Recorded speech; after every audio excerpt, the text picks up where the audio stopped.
po. So let me just share my screen. Ayan.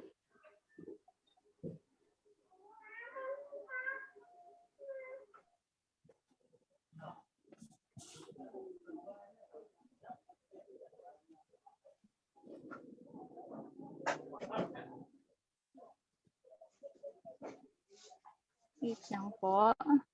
Ulitin natin.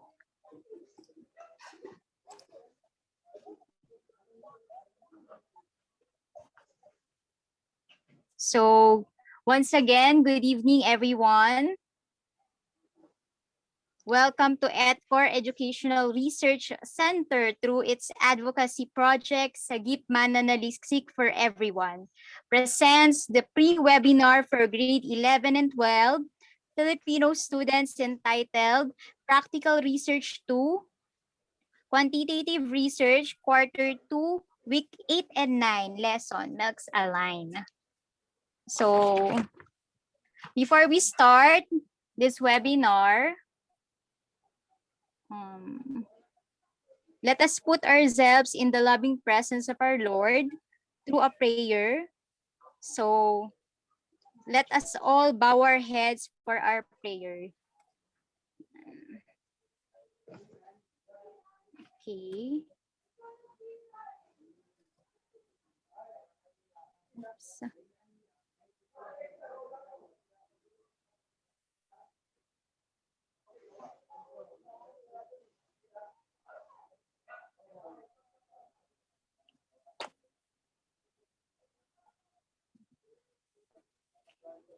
Our loving Father, the core of every reach the source of truth.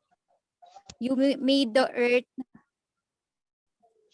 heaven, or the ultimate goal of every knowledge seeker, the infinite wisdom, the cause of all that is good. We are truly grateful for this opportunity to gather together as a community. Despite the challenges we face each day, yet you remain and give us strength to carry on the responsibilities of bearing intelligence in using them for better purposes. We now humbly ask you to join us in our endeavor to explore the wonders of life and the world for knowledge's sake, that in whatever we learn today, we become more grounded to you, who is truth, who is love. We pray that you bless our speakers, the fount of your infinite knowledge, what they can share something worthwhile, despite the limited time we have. They can channel all they know and share to us the beauty and truth of living as your child. We pray that you grant our participant, the seeker of your boundless knowledge, that they may continue to persevere in the search and be deemed worthy to share what they all learned from today's session. Sanctify us, O Lord, not because we are worthy of it, but because we believe in your love and mercy. That at the end of today, we can take home something that's amazing and meaningful. This we ask and pray through Christ our Lord. Amen. Amen. Amen.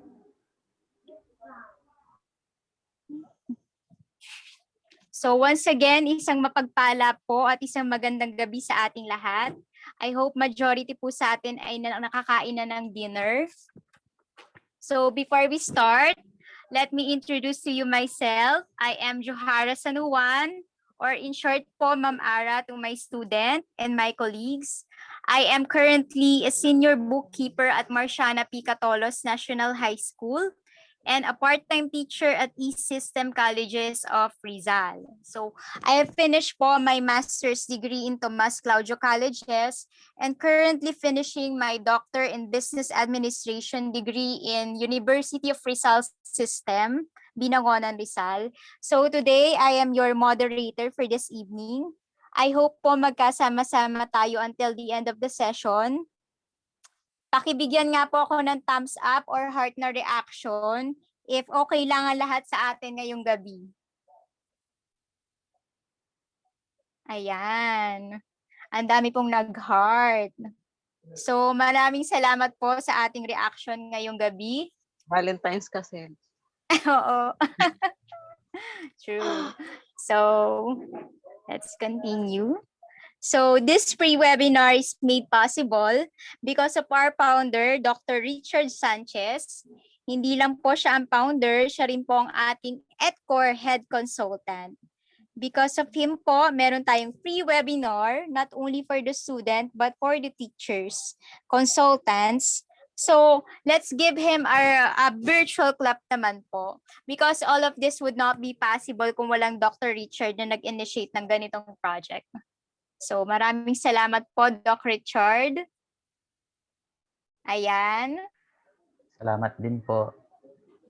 Ayan po. Thank you po. Okay, let's continue. Moving forward. So this event is an initiative of ETCOR, or Educational Research Center, under its advocacy project SAGIP, MANANALIKSIK for Everyone, which aims to help the student researcher all over the country, especially during this time of pandemic. So student po kasi natatakot sila sa research, pero dahil meron na po tayong ganito na project, matutulungan natin yung mga estudyante para mahalin yung research. So ETCOR has 2 advocacy project po. The project SAGIP MANANALIKSIK for Everyone. So this project conducts free webinar for our senior high school grade 11 and 12 student. It is headed by Dr. Bernadette Lijarde, our overall coordinator. So if I would like to acknowledge Dr. Bernadette Lijarde. Okay, let's give her a virtual clap. Hello po. Kung nandyan po si Ma'am Bernadette Lijarde. Ayan. So, the second one po is Project SAGIP MANANALIKSIK One-on-One, headed by Dr. Adrian Lawrence Calbahal. So, overall project coordinator. So, let's also give him a round of applause. Nandito po si Doc Lawrence. Ayan, nakita ko. So, dito naman po, if you are having difficulty in doing your research, our pool of consultant may help you find your way. So, if you are interested, you can apply po through the FB page of ETCOR or contact Dr. Adrian Carbajal. Ayun. So, ready po ang ating mga consultant, pool of consultant para tulungan kayo sa inyong research journey.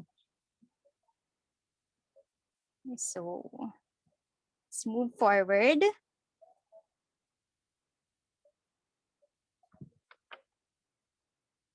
Again, let me all welcome you to ETCOR Educational Research Center through its advocacy project SAGIP MANANALIKSIK for Everyone presents the free webinar for grade 11 and 12 Filipino students entitled Practical Research 2, Quantitative Research, Quarter 2, Week 8 to 9, Lesson MELCs-aligned. So the topics to be discussed would be drawing conclusions and recommendations, process of arriving at conclusions and recommendations, difference between empirical and theoretical research, and formulating recommendation based on conclusion. So the flow of the webinar would be more of discussions, and meron po tayong mga rinading fun games para sa inyo. So house rule po, so this is going to be an amazing and productive webinar as long as everyone follow these simple rules. So, una po, this webinar is recorded. Your participation means that you're given consent to be recorded. Turn off your microphone. You may or may not open your camera, but if you can open, please open it. Use identification, the acronym of your institution, and your last name and first name. So example po is San Juan Jouhara. So your questions and other thoughts may be typed in the chat box to be entertained after the speaker session. So take down notes and be polite and courteous at all times. And don't forget to accomplish the evaluation right after the webinar. So once again, hello everyone po. I am super excited to be here, and it is my privilege to introduce to you our lecturer for this evening. She is a licensed environmental planner. She is a graduate of BS Statistics and BS major in Mathematics, cum laude at University of the East, Manila. She had 2 master's degree in her belt, Masters of Religious Education, major in Women and Religion, Institute of Formation and Religious Studies sa Cubao, Quezon City from June 2001 to March 2004. She also finished Master of Arts in Business Administration sa PSBA Manila 1995. And currently, classmate po kami sa Doctors in Business Administration or DBA program sa University of Rizal System sa Binangonan, Rizal. So she is currently working as Planning Officer 2, Research Evaluation and Statistic Division sa Rizal Provincial Government Planning and Development Office sa Antipolo, Rizal. She is also a member of Philippine Institute of Environmental Planner sa NCR chapter. Also a member of International Metropolitan Fellows Astronesian chapter. This is a group of city, urban, and rural planners globally that assist in designing plans. So let us all welcome po our speaker for this evening, Ma'am Marilou O. Alunday. Let's give her a virtual applause. Okay, maraming salamat po, Ma'am Jouhara. Magandang gabi po sa lahat ng naririto. Good evening Sa po. ating sa ating pong Head Research Consultancy, Doc Richard Sanchez, sa mga kapwa ko, mga research consultants, sa mga masisipag na mga mag-aaral na umattend po ng doc na to, magandang gabi po sa inyong lahat. So, bilang pasimula po ng ating topic, meron po akong hinanda na konting parang pampagana. Pampagana kasi mayroon siyang kumbaga reward. Meron daw reward. So, konting reward. So, meron po, alam niyo po ba yung 2 truth and 1 lie na game? So, sa atin po, i-relate ko po sa ating topic. It's all about yung sa ating research. So, sa 3 sentences yung kumbaga parang lie siya, pero ano yung incorrect sa 3 sentences na ibinigay. Okay, so yun po ang gagawin natin. So paunahan po ng pagsagot, doon po sa GC ita-type. Di ba po Ma'am Jouhara sa GC ano? Apo. Ita-type niyo po sa GC. Magta-type po Tapos ako ng number 1. Ayun. Ayan. Tapos kung sinong maunang mag-type, yun ang mananalo ng 25,000 load ba, Ma'am Jouhara? At 25 pesos. Apo, 25,000 pesos. Joke lang po, kaya kidding. Apo. So, ayan. So, ipapadala po sa inyo ang load through GCash. Ayan. So, handa na po ba kayo? Okay. Sige. Okay, number 1 po.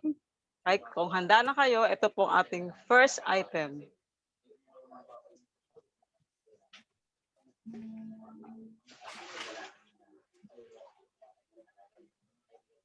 Okay, so sentence number 1. Conclusion is the second chapter or part of the research study. Sentence number 2. Learning is not a continuous process. Sentence number 3. Brainstorming is one way to collect ideas. So pag sinabing time starts now, doon pa lang tayo mag-a-answer. So ngayong number 1, so okay pa tayo dyan. Okay, so time starts now. Ma'am Jouhara. Okay po, time starts now. Okay, so meron na po tayong may una pong sumagot, si Sir Mark. Pero mukhang kailangan pong okay. So ito po ang tatawagin ko po yung nauna po sina Sir Mark pero kailangan ko pong tawagin yung tumamang sagot si Ma'am Tina Encinas. Oo. Ma'am Okay. Jouhara, meron Apo. kasing comment dito na dalawa, isa lang daw yung truth. So it's either A or B ang answer pala. Kasi Apo. it's either A or B kasi silang ang tamang answer dun sa item Apo. number 1. Okay po. So sige po. Kasi ang conclusion is not the second part but it should be the fifth part of fourth part ng research. Depende po doon sa research paper. And then learning is not, it is a continuous process. Oh, yan. So I will na. So kung bibigyan niyo kay Ma'am Jouhara yung number niya para download after po ng ating talk. Apo, pakibigay na lang po ang number sa akin. So, ang tamang sagot po ay letter B. Sino nanalo? Ang nakaskuha ko po ng tamang sagot, kauna-unahan ay si Ma'am Tina Encinas. Ma'am Tina, pakibigay na lang po ang inyong number sa akin through chat box. Ayan, paki-chat na lang po at kokopyahin at nanalo po kayo ng 25,000 pesos. Okay.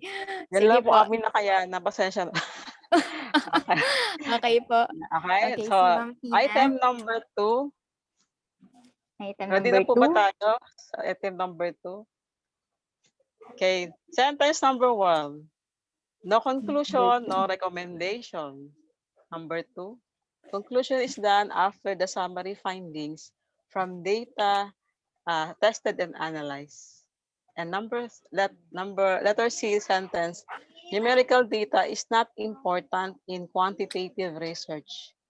Time starts now. So, okay. Meron po tayong nauna si Sir Miko John Lopez. Sir Miko. So, Sir Miko, ang tama pong sagot ay C. Ayan. So, Sir Miko, pakibigay na lamang po ang inyong number sa amin via GC po. Ko John Lopez. Ayan. Congratulations po sa inyo. Congratulations. Okay. Moving forward po. Okay, item number 3. Item number 3. Okay, first sentence. Conclusion answers the research objectives.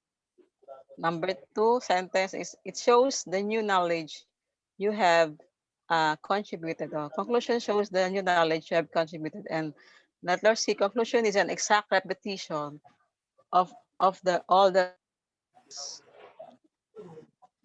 results already discussed. Time starts now. So, tingnan po natin kung sinong nauna. Sa Buksu, Manuel Kaingkoy. So, Manuel Kaingkoy, paki-chat na lang po ang inyong number at nanalo po kayo ng 25,000 pesos. So, 25 load. Congratulations po. Okay. Moving forward, number 4. Okay, number 4. Sentence number 1. Conclusion answers the research objective. Number 4, no? So in conclusion, we introduce new data and interpretations. In conclusion, reminds the reader why you took your learnings from research done. Okay. So,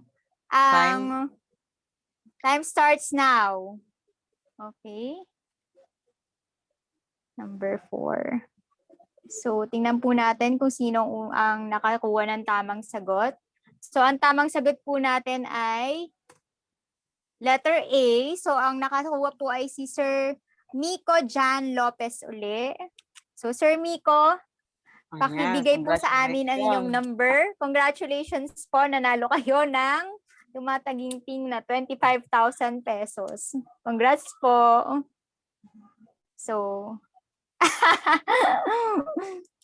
ayan. Rich kid na raw. Rich kid Mayaman na na. raw si Eva. Yan. Okay, so number 5. So, let's Okay, move so forward. last item. Okay, next item.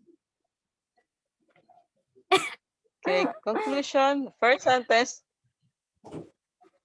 Conclusion is a final decision after a complete discussion. Letter B, expository writing style is not one of style of writing.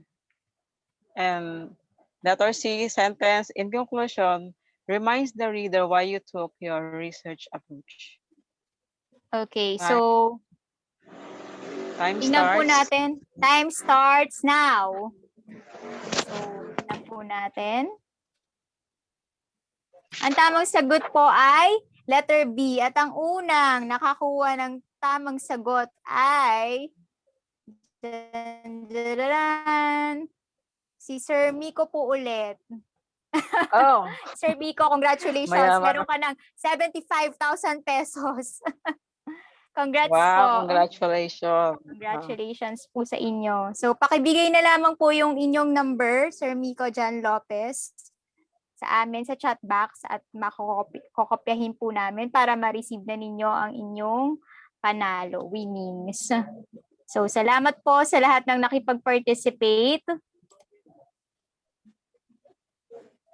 Ayan. Let me share again the screen for the presentation of Doc Alunday. Ayan.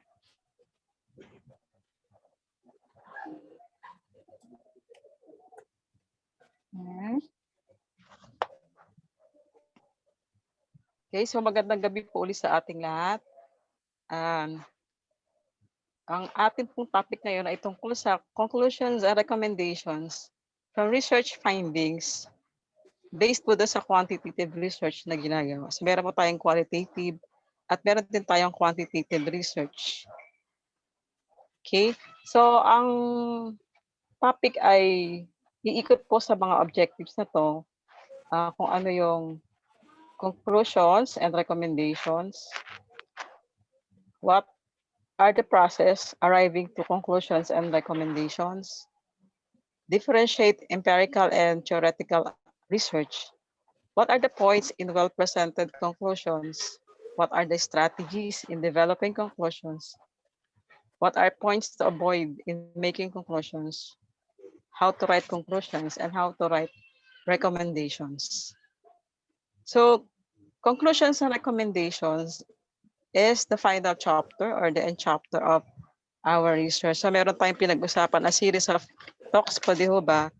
Kung saan ang research ay starts from the problem and its background, and then yung review of related literature, and then methods of study and interpretation of data, presentation analysis and interpretation of data, and then yung last po yung summary of findings, and then conclusions and recommendations. So ang research ay pwede po nating ilarawan po sa ganitong klaseng illustration, kung saan ito po ay continuous process po siya, arrow siya. So link po siya. So hindi pwedeng maghiwala yung isa sa isa. Hindi pwede siyang i-describe lang yung isa na wala namang basihan kung saan siya nagsimula ang proseso. So nagsimula po ang ating research sa initiate yung problem, kung saan ginamit po natin one way to initiate problem is through brainstorming. Di ba? So from brainstorming, makita natin kung ating mga ano yung ating interest na gagawin sa ating research. And then second is locating. So anong metodo ating gagawin? Saan may ilolocate yung iyong research? And then next is select. So selecting ano yung mga related literature na pwedeng gamitin doon para saan ka magsisimula sa iyong research. Okay, so yung topic na hindi pa nagagawa dun sa research study. Okay, next you will organize, okay, by setting the limit, data gathering, and then testing po ng ating research. So testing kasi meron tayong data na ginathered. So gagamit tayo ng statistical testing. And then after testing, i-interpret natin yung results, di ba? So we will present the results and findings. Then after yung results and findings, i-assess natin kung ano ba nangyari to sa results and findings by using our conclusions. And then we will recommend kung ano yung pwedeng gawin dun sa, ano yung findings dun sa ginawa nating research. Okay, so dito sabi niya, learning is a continuous process. It is a process. Hindi siya product. Kung 1 plus 1 equals 2, hindi ganoon ang learning.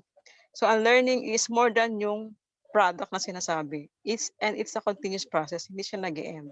So pagka natapos na yung research, sabi natin tapos na siya, pero meron pa rin siyang another research na pwedeng gawin or insight na pwedeng makuha po dun sa ating research. So it's a continuous process. Okay, so ang ating research team po ay pwedeng sa ganitong klaseng illustration, picture, kung saan meron tayong research idea. So, and then we're going to gather our literature review. Then we will formulate our problem. Then yung ating research question, and we're going to create our research design. And then gathering of data, and then analyze data, then answer the questions, and then interpretation of results. Then we'll compare it with the earlier research, and then conclusions and recommendations. And then we have the two kinds of pwede sa ganito ay yung empirical and yung theoretical na research, conclusions and recommendations. So ano ba yung difference ito sa empirical and theoretical na sinasabi? So pag sinabing empirical, it's based on experimental or experiential, realistic, so in real situation. Okay, next slide. Next slide po. So sa empirical research, dito ay gumagamit ng real situation para ma-arrive yung research na gusto mong gawin. So through the quantitative or qualitative market research method, ginagawa po yung empirical research. So market research kasi ito po yung ginagamit para malaman kung anong mga product ang gusto ng consumers. So more sa selling, kumbaga, kung anong product, so anong klaseng consumers ang pwede sa ganitong klaseng product or services. So one example ng empirical research ay yung ginawang study to find out if listening to happy music while working may promote creativity. So dito, inaalam kung yung bang masayang musika ay nakakatulong para maging creative ba yung tao. So siguro naman sa atin, di ba, sa ating experience, katulad ko, di ba, pagka gumagawa ko, mas at home ako o ginaganaan akong gumawa sa opisina kapag may music sa background. So nakaka-condition siya ng aking isip para maging, kumbaga, mas easy flow yung aking pagtrabaho. So, dito, kinumpara yung happy music, yung music kapag naririnig ng isang tao, doon sa tao na hindi talaga siya nakikinig ng music. So, yung result nito, yun ang example ng empirical evidence research.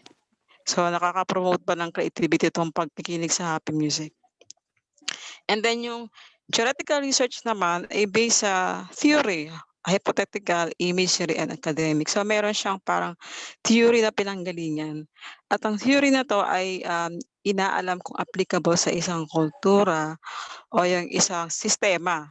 So example ko nito ay yung ginawa kong example yung aking own research. Yung theory ni Victoria Towley Corpus about ecofeminism theory. So dito sinasabi kong ito bang theory ni Victoria Towley Corpus ay applicable sa based kasi ito sa sa mga women, role ng women sa upland poblasyon Malibkong Abra sa norte. Dito kasi yung theory ni Victoria Towley Corpus, sinasabi rito na yung kababaihan daw ay discriminated at hindi siya leader. So dito sa pag-aaral ko sa Upland ay nalaman ko na ang mga kababaihan pala doon, mga indigenous people, ay hindi ganun discriminated kundi sila ay very empowered. Sila ay may leadership at sila ay meron silang voice sa kanilang society.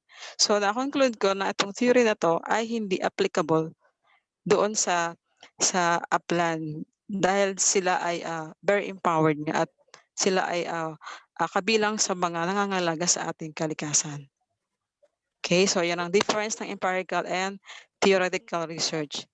So kung gusto niyo pang magkaroon ng mga ibang study na gustong pag-aralan, pwede rin tayong pumili sa yung urban gardening. Okay, di ba uso ngayon yung mga plantita-plantita. Urban gardening sa mga city, di ba? Walang gaanong lupa. Ayan, so pwede kayong mag-urban gardening. So pwedeng hanging, okay? Pwede sa paso, yan. So pwede din yung i-topic yung effect ng pandemic, COVID, di ba? Yung epekto ng COVID doon sa ating paligid. And then yung digital time, di ba? Tayo ay nasa ngayon, new technology, kung saan puro virtual yung ating ginagamit. Then meron pwede rin sa pollution and environment. Sensya na po kasi more sa environment to kasi yun po yung yun po yung karamihan sa aking interest. So pwede rin yung ma-include to. Pwede yun yung select sa inyong pag-research. Okay, next, pwede rin po na about effect ng climate change. Di ba ngayon parang hindi naman panahon ng bagyo, di ba, bumabagyo. Tapos hindi naman tag-araw, pero umaaraw, hindi naman tag-ulan. Di ba, umuulan. So yeah, pwede niyong pag-aralan din yan. Then modular and online learning, di ba, sa education, di ba? Sa mga public school, yung modular. And then pwede rin online, and then sa private school, more din sa online learning, katulad ng mga anak ko. And then pwedeng e-wallet apps, yung mga GCash, yung mga coins, kung saan ngayon ay online na rin yung pagbabayad o pagbili ng mga products. Okay? So pwede niyo pag-aralan or work and gender. Okay? Kung productive ba ang pagkatrabaho ng mga hindi lang kalalakihan kundi mga kababaihan at iba pang mga gender type kay na sa ating society. May mga kultura kasi, may mga company kasi na hindi ina-accept gaano yung kababaihan, puro mga kalalakihan, di ba? Meron naman na puro mga matatanda yung mga ina-accept sa trabaho, meron naman puro bata na yung youth kumbaga. Okay, next, we have the online selling, pwede nyo rin select siya sa study, and then we have the agricultural interest.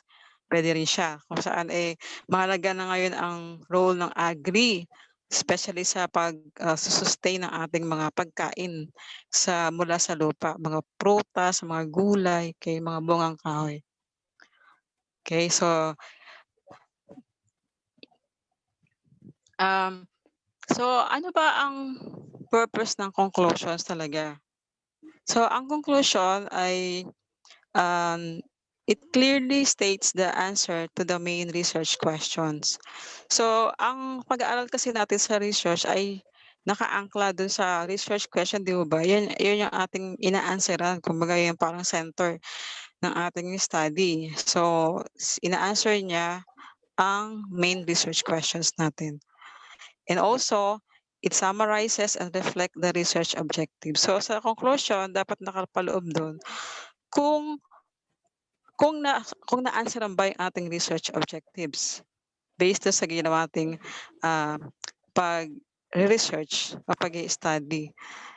And then, kasama rin doon sa, kunyari, ating hypothesis ay na-accept o hindi, sasama rin natin doon sa conclusions. At ano yung reason bakit siya na-reject o bakit di siya na-accept. Okay, next. Ang conclusions ay magiging basihan para sa recommendations for future work sa ating topic. And then, conclusions also will show the new knowledge na kinontribute mo through your research na makakatulong sa community. And conclusion is not a repetition. ng mga list ng results na already discussed. So ito yung kasama sa ating questions kayo na, di ba? So, not a repetition, pwede siyang i-rephrase natin kapag nasa conclusions na tayo na hindi siya nag-i-repeat dun sa already discussed na mga na results na ginawa natin. Yung formulation po ng ating sentences ay pwedeng i-rephrase para hindi naman siya repetition dun sa mga natakila natin sa mga previous chapter na ginawa natin. So, isa-summarize natin yung ating conclusions based doon na maiintindihan po ng ating reader. Okay, so mga simple words na maiintindihan po ng ating mga mambabasa po ng ating research. So, ano ba yung difference naman sa discussions and conclusions? Okay, so ang conclusion po ay naglalaban ng parang mga elemento sa tulad sa discussion. So sometimes these two sections are combined. So pinagkasama siya, especially in the short-term paper and journal articles. Okay, so sa research, ang conclusion po ay ang final chapter na nagsasummarize po ng ating research at nagbibigay ng final impressions sa ating trabaho. So final impressions yung nagbibigay ng nag-iiwan ng parang marka na mare-remember natin. Na mare-remember tayo sa ating ginawang research study.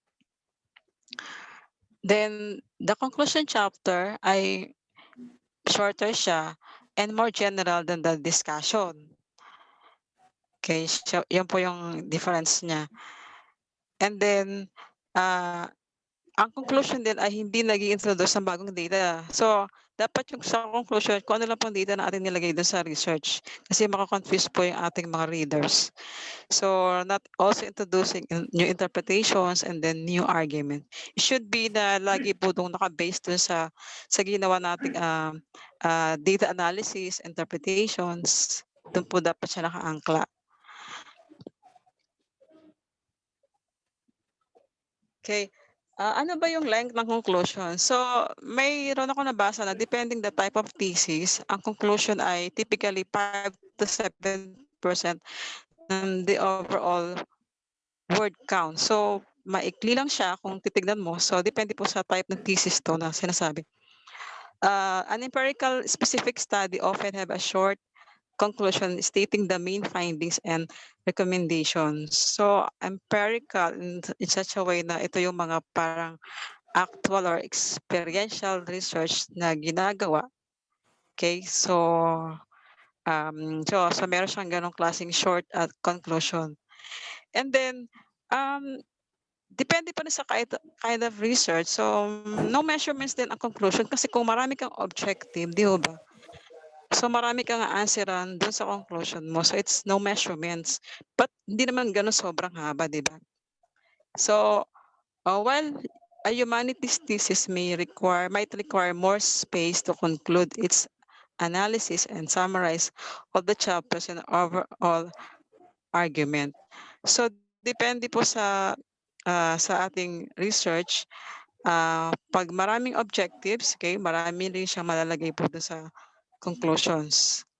So based po sa flow ng ating research. Hello po, okay po ba po kayo? Malinaw po ba ang aking pagkasalita? Hello po. Opo, ma'am. Okay po. Opo, ma'am. Opo. Sige po. So parang ang Thank you, ma'am. tahimik. Okay, so sa example 1, for an empirical research solving a practical problem. So ang conclusion po ay pwedeng ganito. So kung hindi siya repetition, pwedeng ganito ang sabihin natin. So this research aim to identify the effective fundraising strategies for environmental non-profit organizations. So social distance and temporal distance are important factors to consider when designing and targeting campaigns. So dito, yung di ba yung ating aim, this research aim to ganon-ganon. So dito parang ni-replace lang siya yung conclusions para hindi siya masyadong eksakto doon sa pagkakasulat doon sa ating research objectives to sa ating first part ng research study. And then, sa example 2 naman po natin, okay, next slide. So example 2 natin ay in a research making a theoretical argument on analysis of case studies. So based sa theoretical argument, ang conclusions ay pwedeng magsimula ng ganito. So by analyzing changing representations of migrations and UK border policy in the past 10 years, this research has shown how media discourse can directly and indirectly shape political decision making.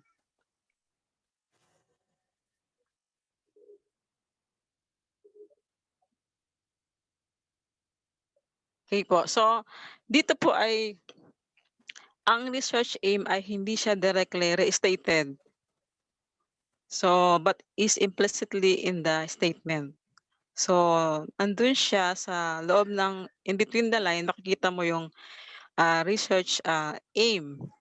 So the research aimed to analyze the relationship between media discourse and migration policy.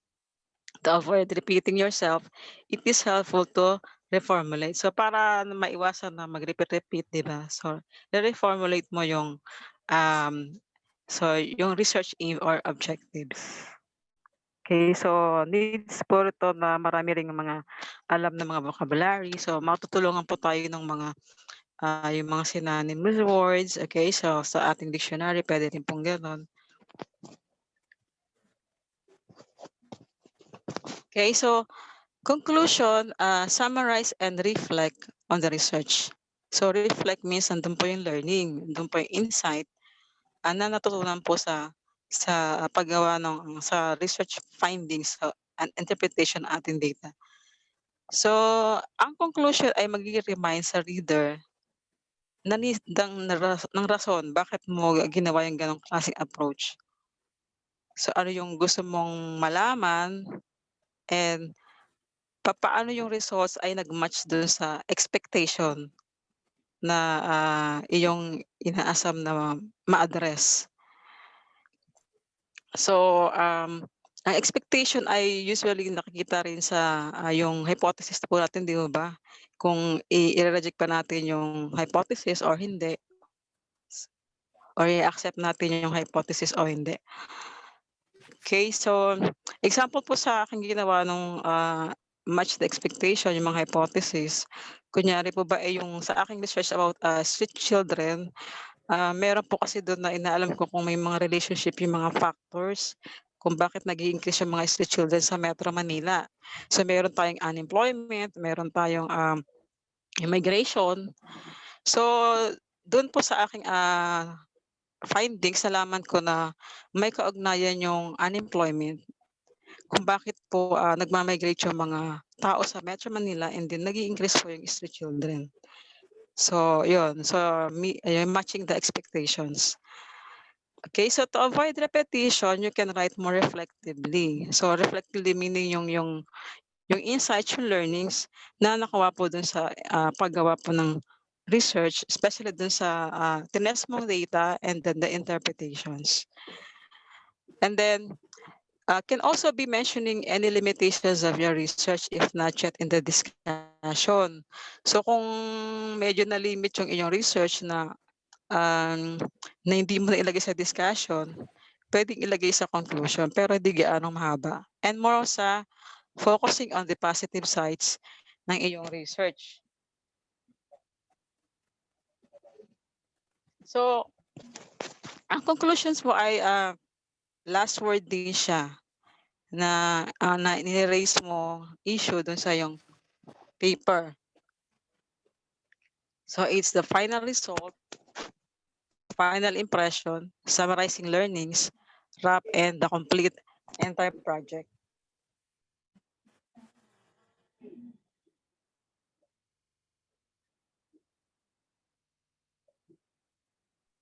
So, ang conclusion po ay ulit sinasabi na yung summarizing your thoughts, Okay, it conveys the more significance of your study.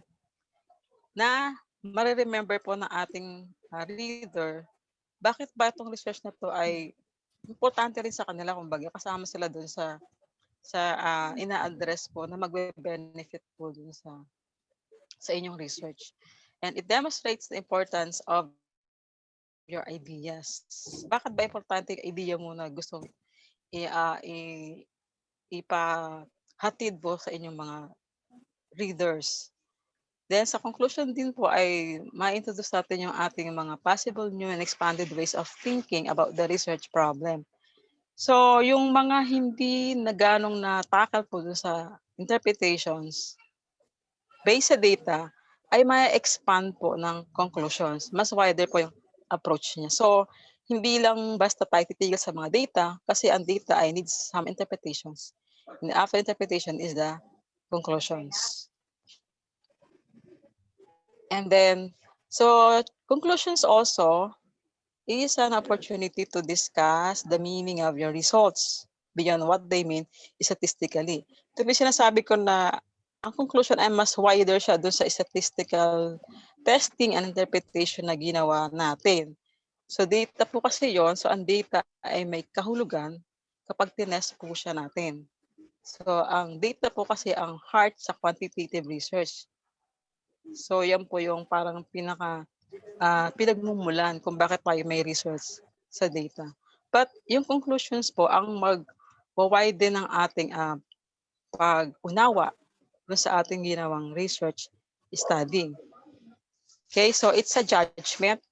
Okay, it's a final decision or judgment after complete discussion. Final decision kasi doon mo na nilalagay kung ano yung gustong sabihin ng iyong testing and interpretations na nangyari.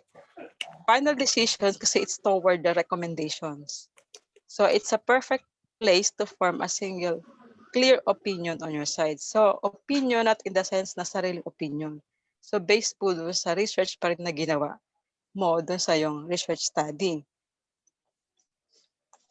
So, okay, so ano ba yung mga writing style naman para paggawa ng ano ba yung klaseng style na pwedeng gamitin doon sa ating pagsusulat na applicable din sa ating conclusions. So, ang style po ng ating pagsulat ay choice ng ating words, okay, our sentences, and the structure na gagawin natin doon sa ating conclusions. So, pwede po tayong magkaroon ng gamitin ng descriptive writing style.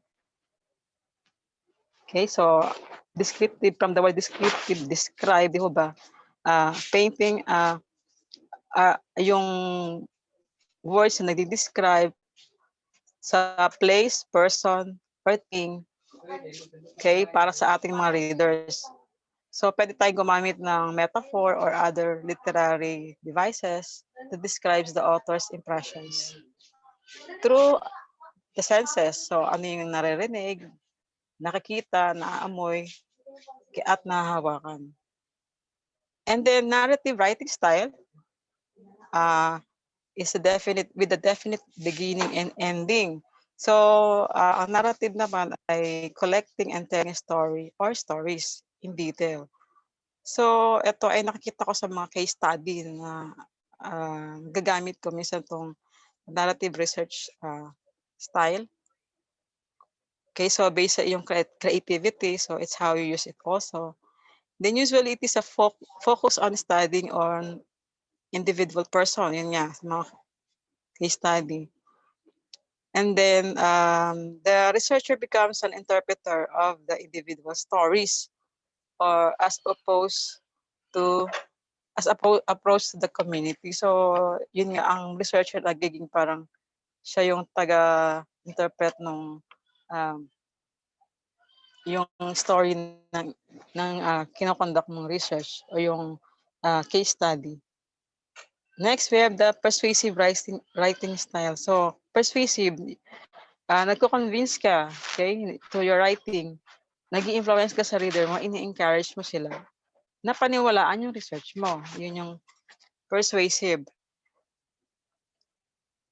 Next is yung expository writing. Ito yung most common style ng writing. So expository, explaining something to readers. So it's separating your opinion from the fact you are sharing. So yung fact dapat ay nakabase po dun sa ating research. So it's expository is a short written work that explains a topic or inform us as audience. Okay, it is a good way to tell your readers what you know about a topic and how to do something. So it's more parang informative, okay? May steps siya na pwedeng ilagay para i-share mo sa iyong mga readers. Okay, so dito sa conclusions natin sa quantitative, pwedeng gamitin natin yung expository writing style din. Okay, kung saan based sa na find mo sa iyong data analysis and interpretations, okay, ilalagay mo yung through expository writing, ilalagay mo yung findings mo dun sa conclusions. Okay, next, what are the two main parts sa conclusions? So, ito na, sinummarize ko lang po yung repeat main ideas. So, repeat siya in such a way na i-rephrase mo siya, i-reinstate mo yung central idea. Okay, by using other words. So, yun nga. So, hindi yung the same words na ginamit po dun sa before, dun sa unang part ng yung research. And then future statement.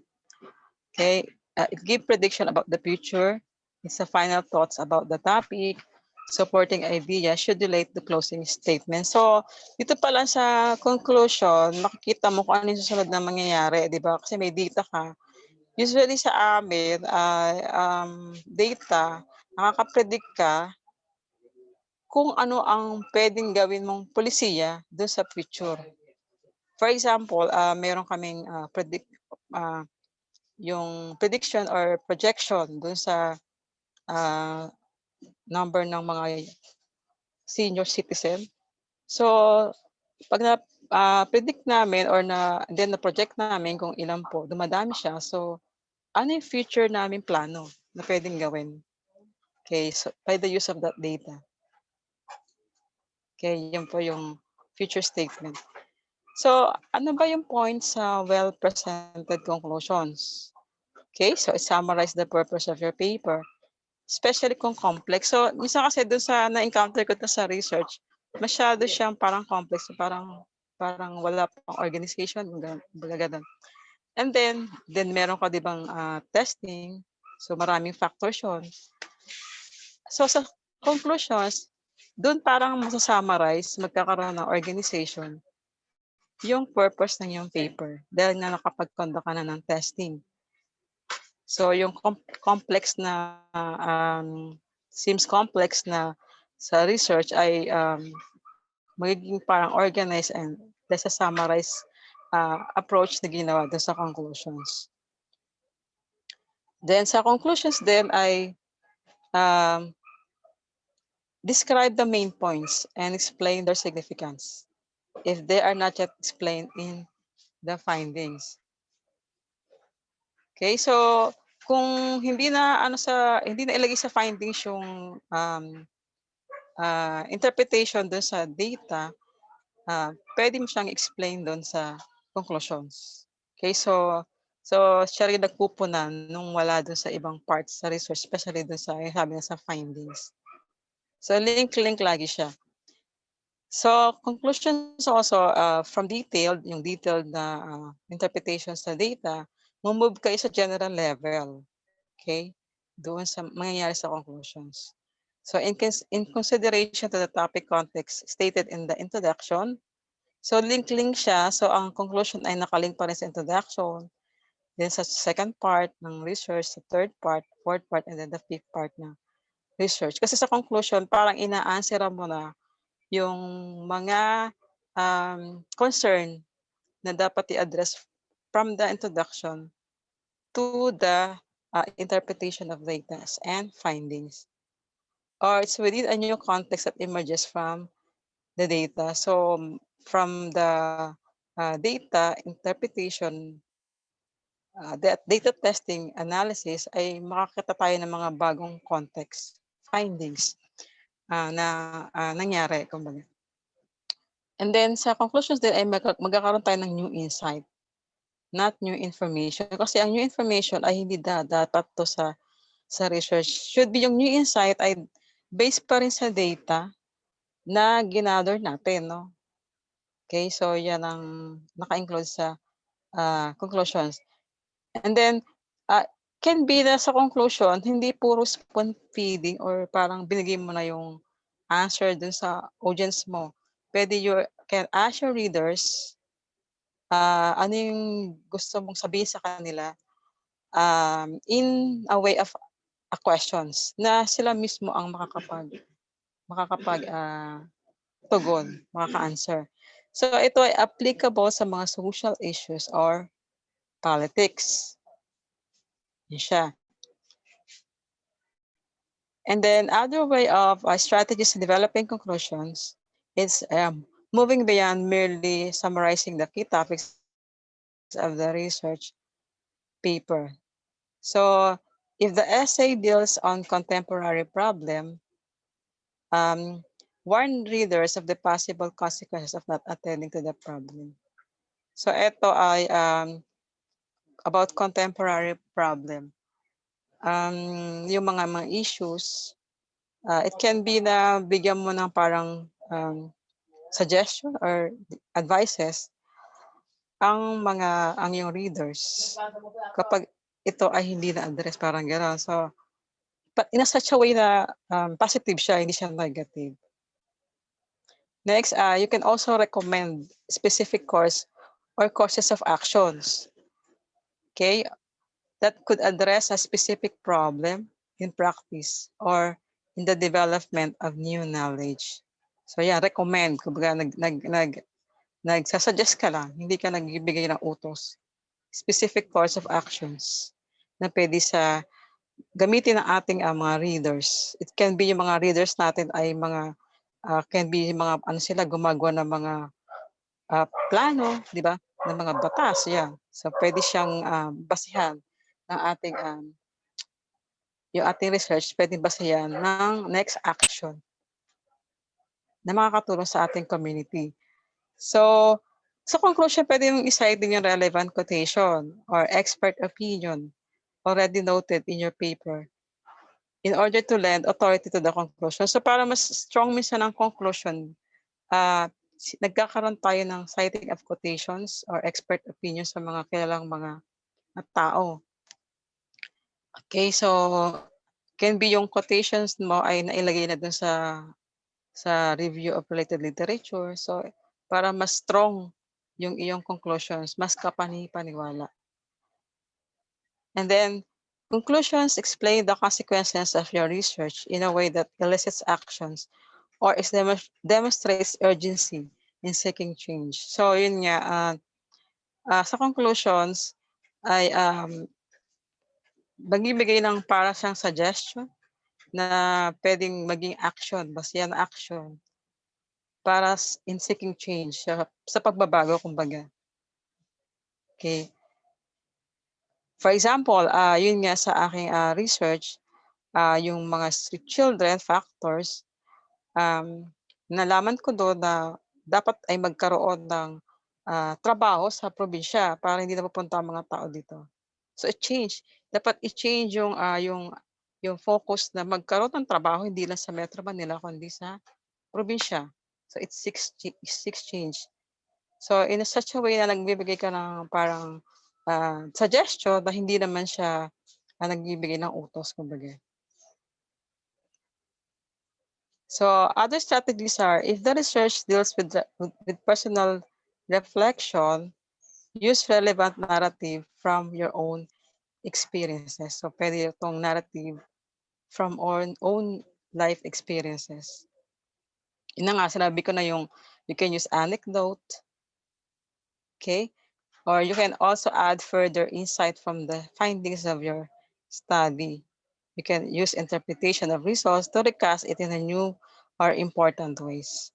Or you can also provide a take-home message in the form of strong, brief statement that the reader may remember your study. So mag-iiwan siya ng parang sa kanyang isip, ito ay parang something na maganda, kumbaga, at pwedeng kapulutan ng learnings.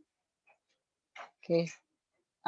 Next, other considerations sa writing conclusions ay ito pong galing sa, hiniram ko po doon sa self-instructional packets. Next slide.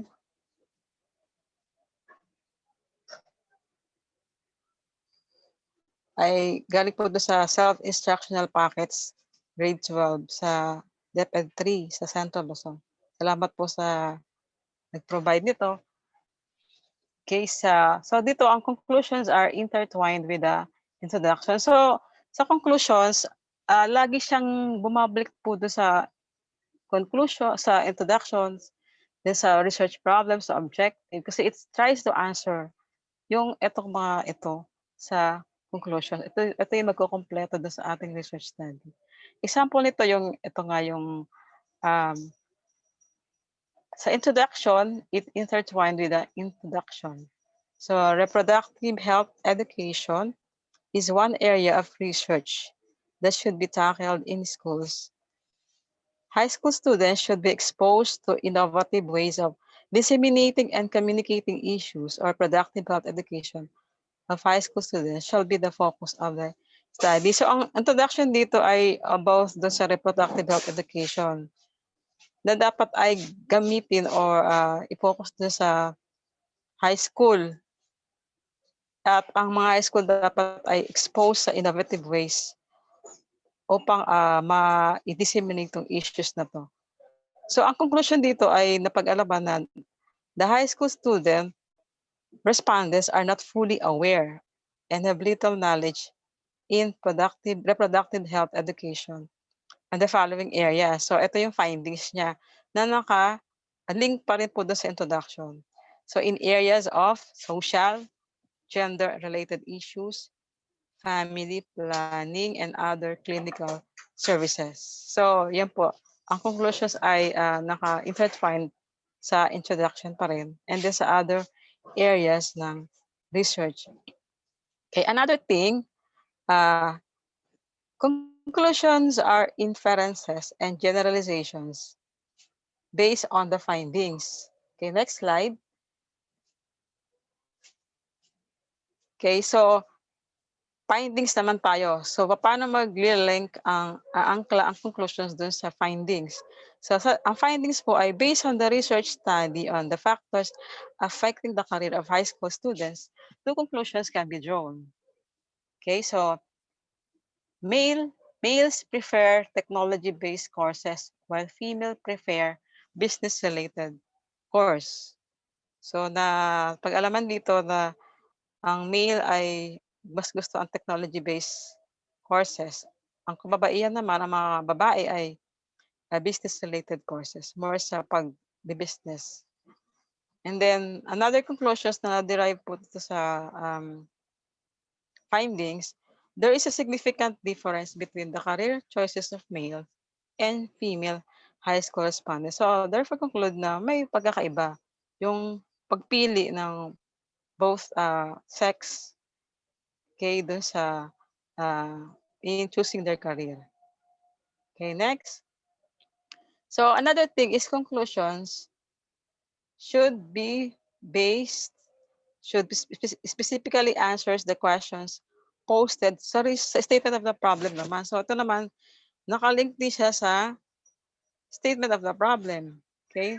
So ang statement of the problem ay if the profile of the respondents will be used to test for variation on other measures. So sa statement of a problem, nakalagay po doon, nakasama po doon yung ano yung mga profile ng ating mga respondents. Okay, so natugunan po ito at nasama sa conclusions by yung majority of the respondents are aged 12 to 16 and mostly are males. And then nakita rin na ang respondents of the study are mostly Catholics. Okay, next is among the profile of the respondents, yung age and gender are significantly related to achievements in mathematics. Okay, so may kinalaman, may relasyon daw yung gender and age dun sa pag-excel sa mathematics. O, yun yung based sa kanyang research na ginawa or based sa kanyang statement of the problem. Okay, next. So, ito pa, isa pang example niya ay if the problem, sa based na sa statement of the problem pa rin, if the problem raised in a research study entitled Reading Difficulties of First-Year High School Students. So, ang problem niya, in what areas do the respondents encounter difficulties in reading? So, ano-anong mga area daw na nahihirapan ang mga respondents doon sa pagbabasa. And sa conclusion, the student respondents had problems in the following areas. So, itong areas niya, yung English, reading test, vocabulary, sentence structure, and reading comprehension.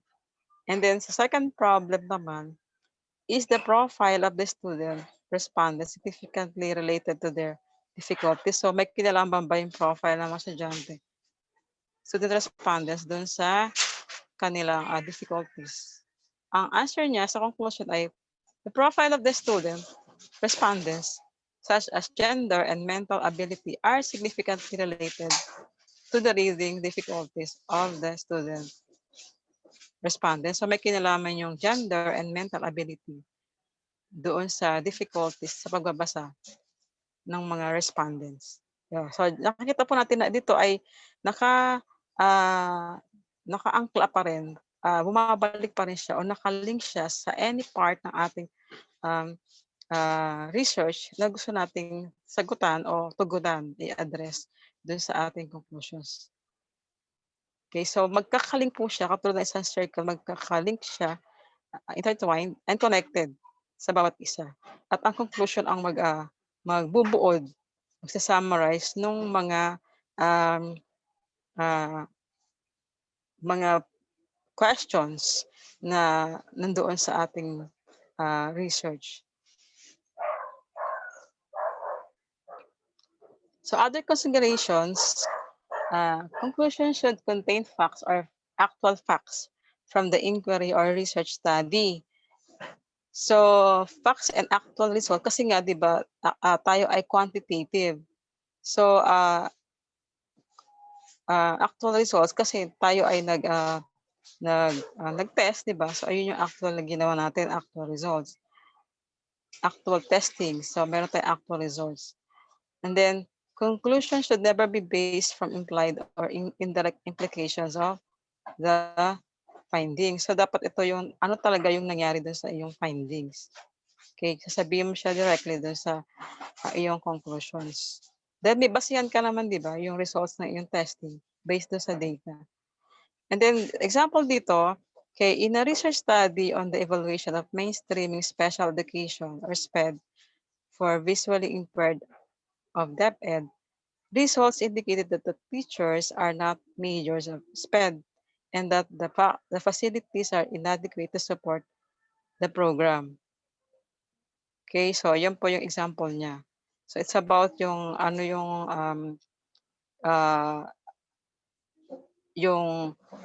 mainstreaming special education sa mga visually impaired na ng DepEd. So ang factor para maging successful siya na pwede natin i-conclude dito na dapat ay mga majors dun sa SPED para maging successful yung program.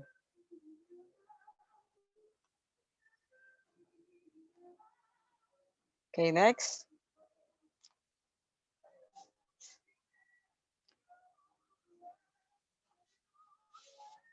So, ano ba yung mga problems na dapat i-avoid do sa paggawa ng conclusions? Failure to be concise. Concise meaning dapat exact dun sa ginawa mong research interpretations and findings. So, hindi dapat nanguhula, kumbaga. Kasi may basihan ka nga, di ba? Bakit mo ginawa yung research based sa data? And then, failure to comment on larger, more significant issues. So, dahil sa conclusions ka na, so pinapakita mo na yung larger kumbaga, pagtingin dun sa iyong conclusions, sa iyong research, kumbaga.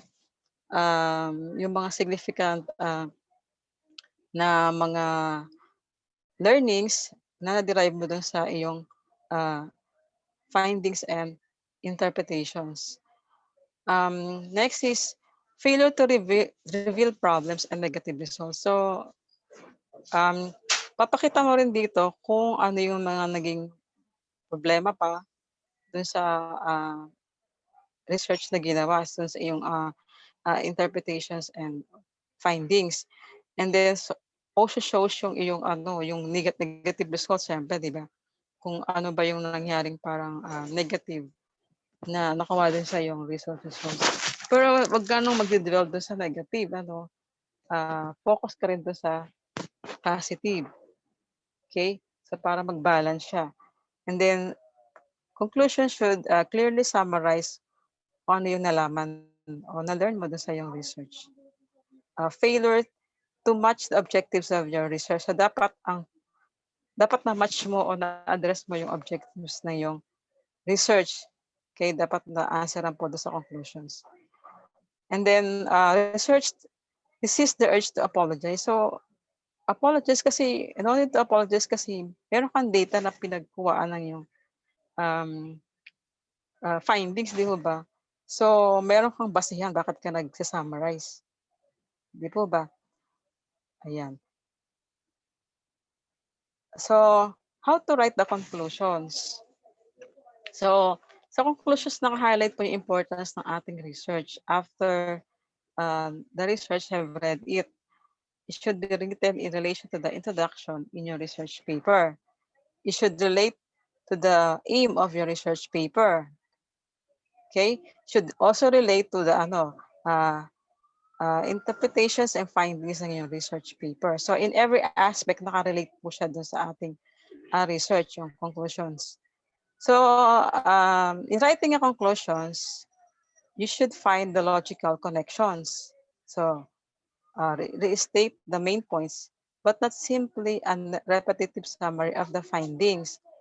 Remind your readers of your key points. Yan. Next is state your conclusions in a clear, simple language. Okay, so dapat yung mga words natin ginagamit ay naiintindihan siya ng ating ding mga readers. So kasi may mga word na komplikado na hindi naiintindihan po ng ating mga readers. Okay? Next is guarantee that conclusion is linked to your introduction. Yung sinabi natin, di ba? Dapat ang conclusion ay naka-link, naka-intertwine din sa ating introduction, sa objectives, sa key purpose of the study, and others. Okay, next. So dito, don't forget logic. It is okay to have opposing points in your research paper. So may mga time na may mga opposing points. Okay, but be sure that meron kang parang magkakaroon ka ng parang reconciling na parang summarizing na statement na kung saan mami-mention din yung opposing tsaka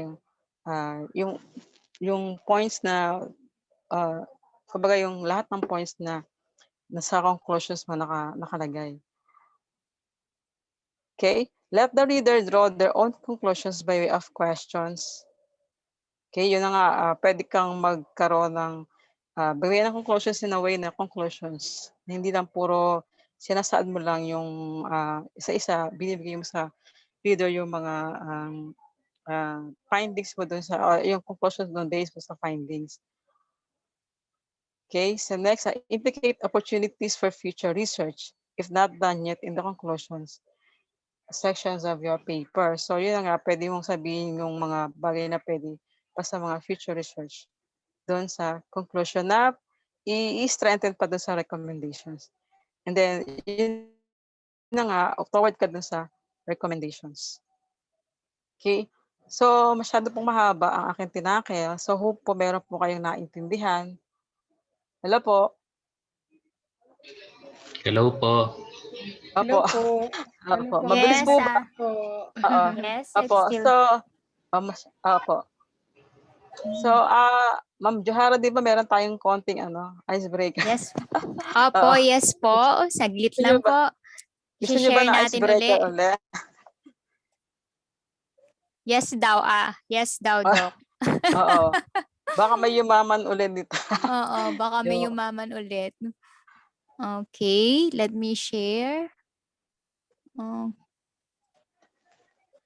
ito ba yun? okay. So ito po naman ay alam niyo po ba yung sabi niya sa Showtime daw to eh. Yung may picture siya na i-connect niyo tapos sasabihin niyo kung ano yung Picture.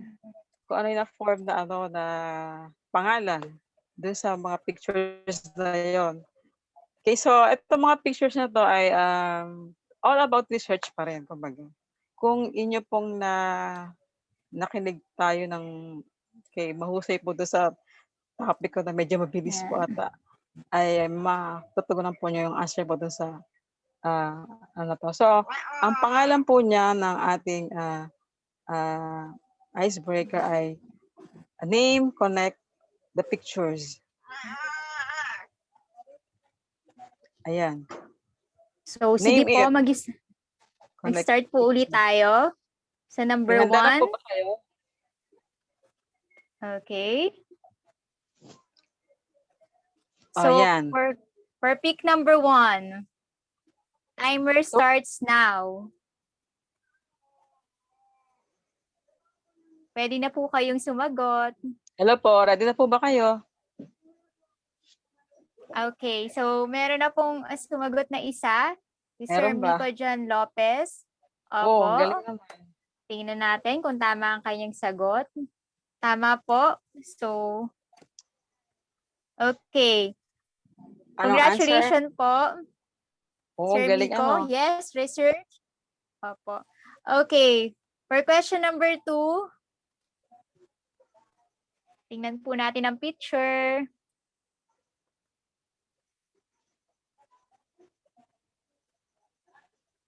Ayan. So, ano po Ayan. yan? Uy, ang galing. Sino yon? Si Sir Miko Mga ulit. siya ulit. Talagang Oo, ano na siya, ang dami na niyang Oo. 125,000 na. 1,000 na. Ayan, Yaman ka na. recommendation. Okay, for question number 3. Sana iba naman maka-answer.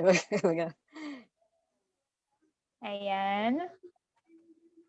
Titigan po ninyo mabuti ang picture.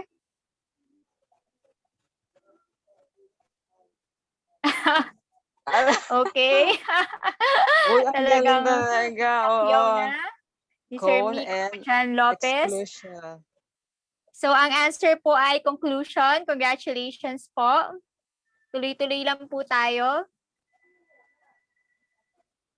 Pick number 4.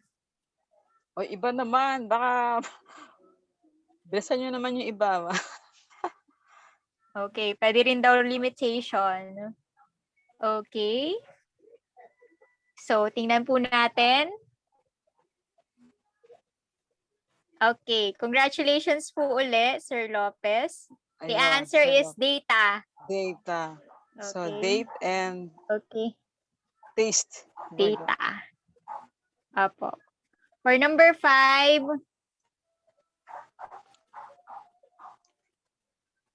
Akala ko hindi nila mahulaan to. Bilis na. oo, ang bilis. Bilis. Sabay na atang nanonood din ata sila. Mm-mm. Okay, titigan po natin ang picture. Okay, may bago na si Sir Merky Saturinas. Oh, Tingnan natin kung tama ang kanyang sagot. Yes, insights. Congratulations diba? po, Sir Congratulations. Saturinas. Magkano Congratulations po. 25,000 uli. Oo, 25,000 pesos po. Okay. Question number 6. Okay, ayan po ang ating question number 6.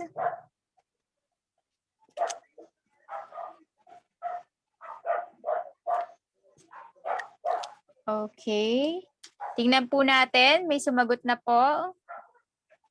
Ang sagot ay policy.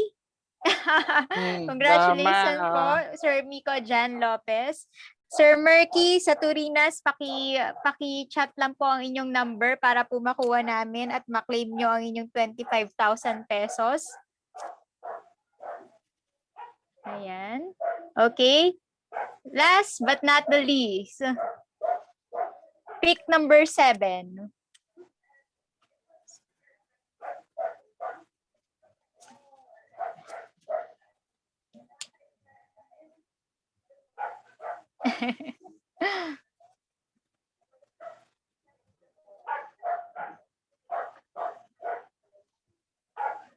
So, titigan po Sumasagot natin din ang yung tatlong picture. Sumasagot din yung aso. Oo nga. Yes. Okay. Syempre mahirap kapag final question na. Oo, pinahirapan Final ko talaga round. yan. Ewan ko lang, magagaling yung mga participants. So, tatlong picture po natin.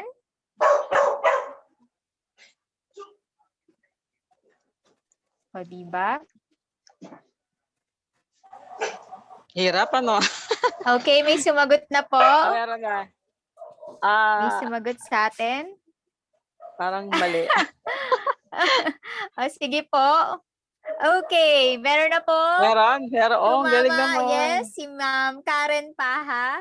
Sana At ang pinahirapan sagot ko po pa. natin ay respondents. Respondent. Congratulations po. Congratulations. Ma'am Karen Paha. 25,000 po yan.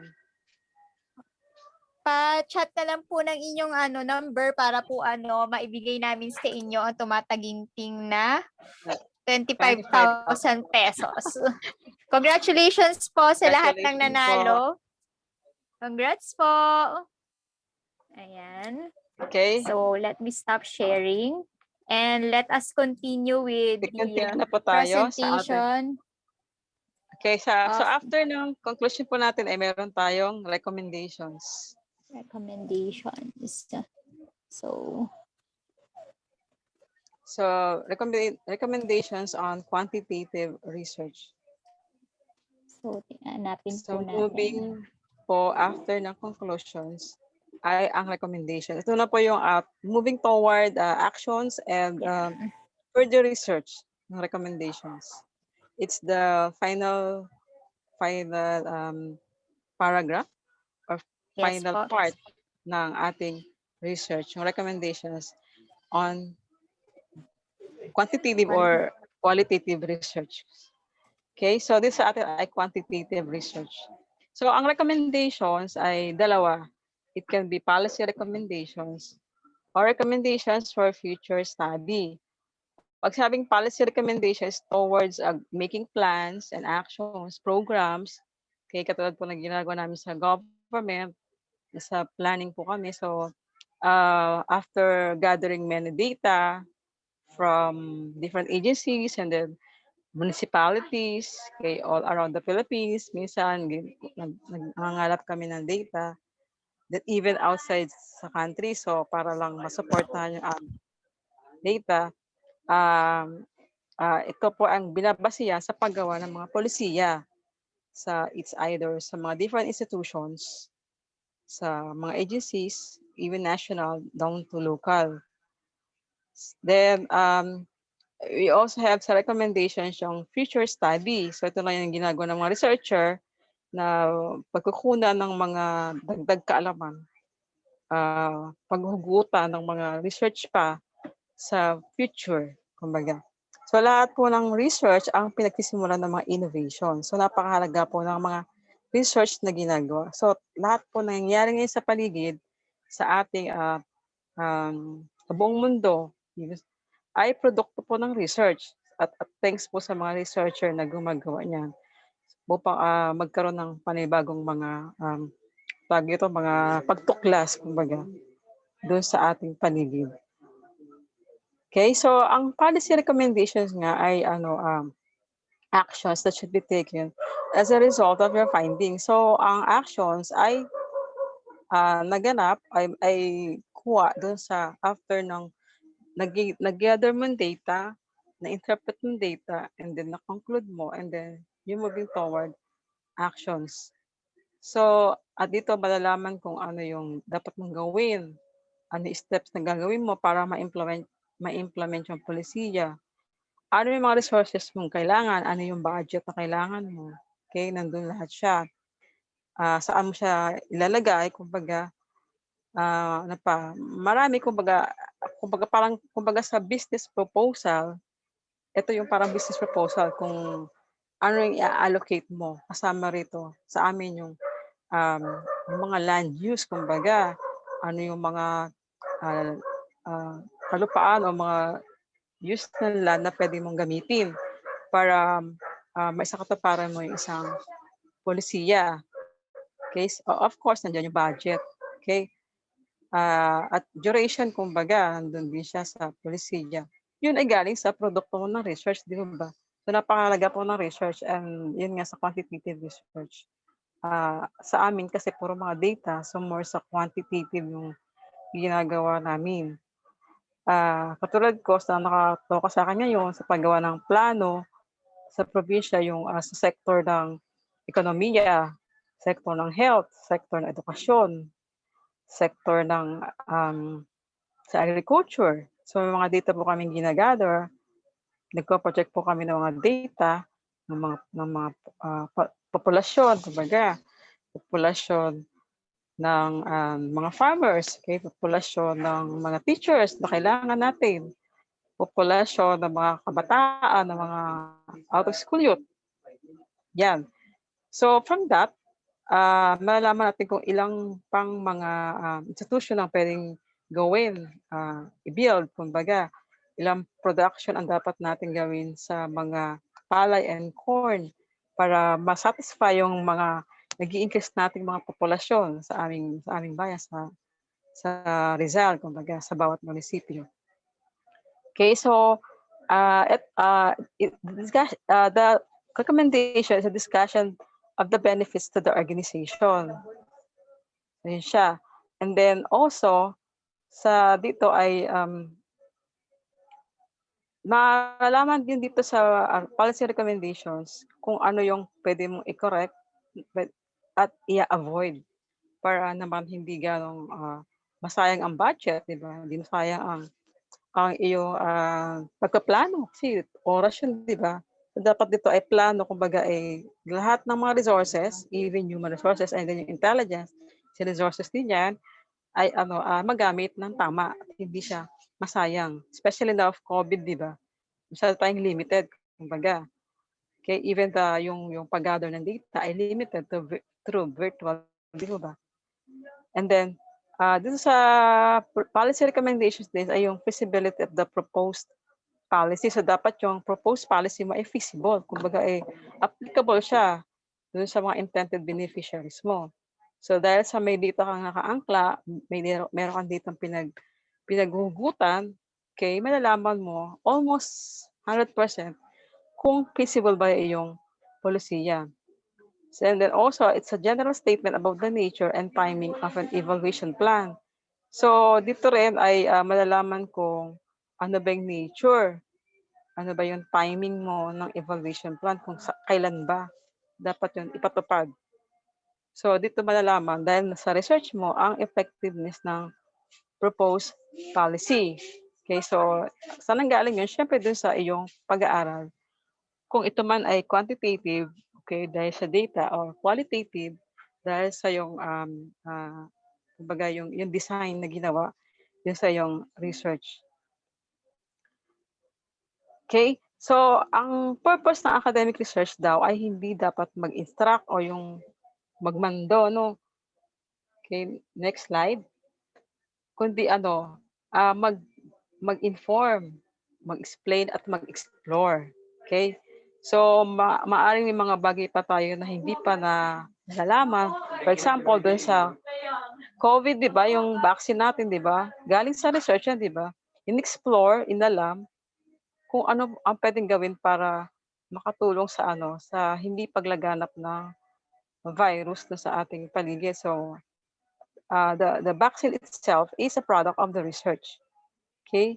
So, sa academic research ay hindi siya nag-i-extract, kundi siya ay nag-i-inform, nag-i-explain at nag-i-explore. So, yung ating gawain as a researcher. Okay, kayong mga estudyante ay part na rin kayo ng researcher at ang yung research na gagawin ay makakatulong sa ating community. Okay? So, making recommendations for policy, business, or other practical implementations. It's generally best to make them as suggestions rather than imperative. So, wag mag-utos, di ba? Masyadong yung kumbaga pag nag-utos ka, ang ibig sabihin, ayun na ang gagawin. Kasi diyan, pinag-aaralan pa kumbaga, may mga factors pang gagawin. May mga factors pang isa sa katuparan. Siyempre, kailangan i-gather mo muna yung mga stakeholders, di ba? Para maisikatuparan yung plano o yung suggestion mo. So, hindi dapat nag-uutos, kumbaga it's also a respect dun sa proseso rin ng paggawa ng procedure. Especially sa government, di ba? May mga process siya na sila sa katuparan para mabuo ang isang plano. Hindi basta-basta nagkaplano, kundi sinasangguni pa sa mga stakeholders, okay? Sa mga expert, kumbaga. Yan. Galing sa ating research yan. And then, second part ng recommendations, yung recommendations for future study or further research. So dahil sa research mo, it can be na kapag persuasive yung pagkakasulat mo, ay i-take seriously yung recommendation mo. Yun makakatulong yung yung research mo doon sa isang community, okay, sa isang sector, isang grupo. Okay? And then, recommendations are based on the results of your research and indicate the specific measures or directions that can be taken. Okay, dahil nga sa meron kang specific data, specific interpretations, meron ka specific measures na pwedeng ibigay that will give directions dun sa pagpaplano. Okay, example nito yung a clinical study might have implications for cancer research and might recommend against the use of particular hazardous substance. So, can be na yung research dito ay nakatulong para malaman kung ano yung hazardous substance na hindi pwedeng gawin para ma-solve tong cancer, okay, sa mga patients natin. Okay, maaaring may ginawang pagbibigay ng parang addressing the problem ng cancer na hindi siya gaano helpful dun sa ma-address po yung cancer.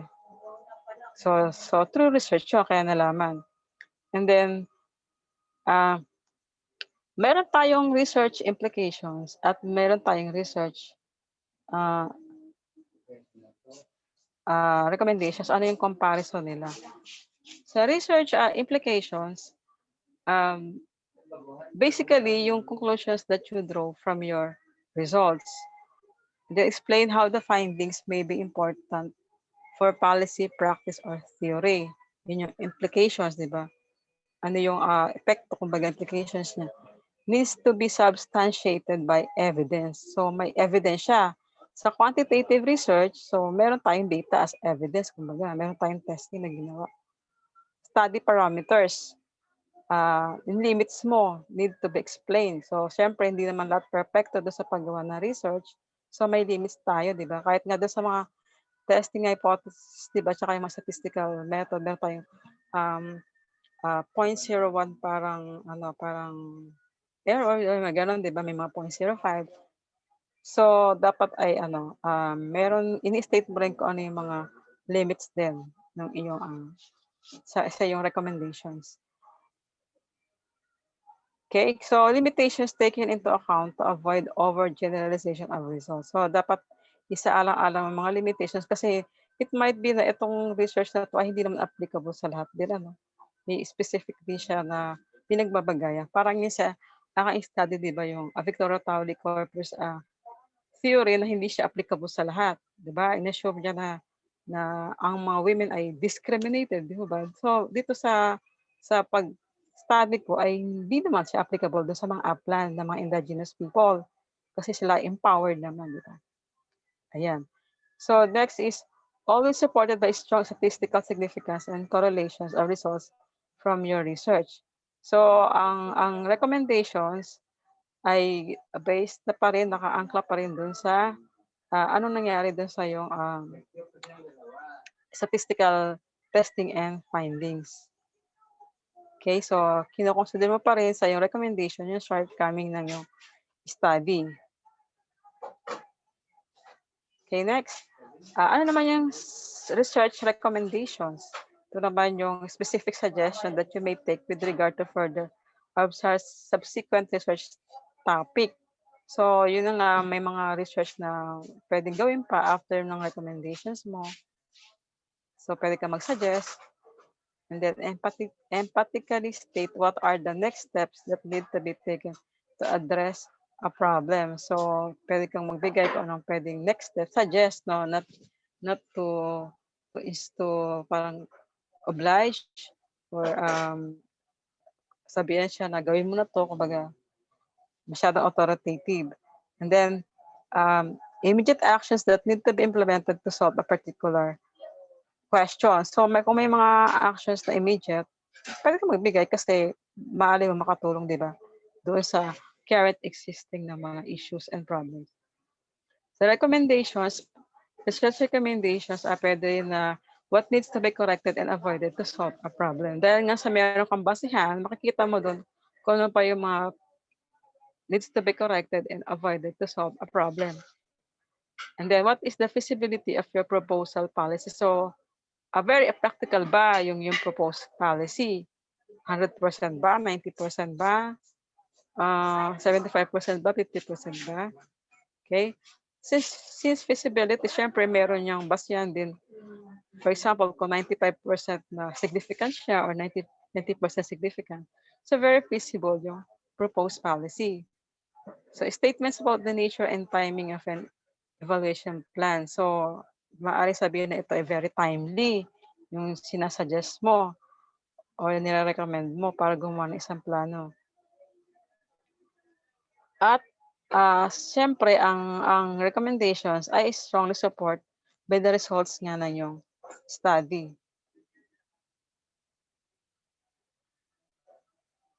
Okay? So, be sure not to undermine your research work when you're giving recommendations for further research. Bakit mo i-undermine yung research mo kung meron ka naman basihan, di ba? Meron kang data. So, dapat maging maging parang trustful ka, confident ka, dahil meron kang datang pinagbasihan ng iyong research work. Okay? And then meron kang aim, di ba? You aim to help the community. Okay? So, napakahalaga nung gagampanan mong contribution sa pagbabago ng isang komunidad.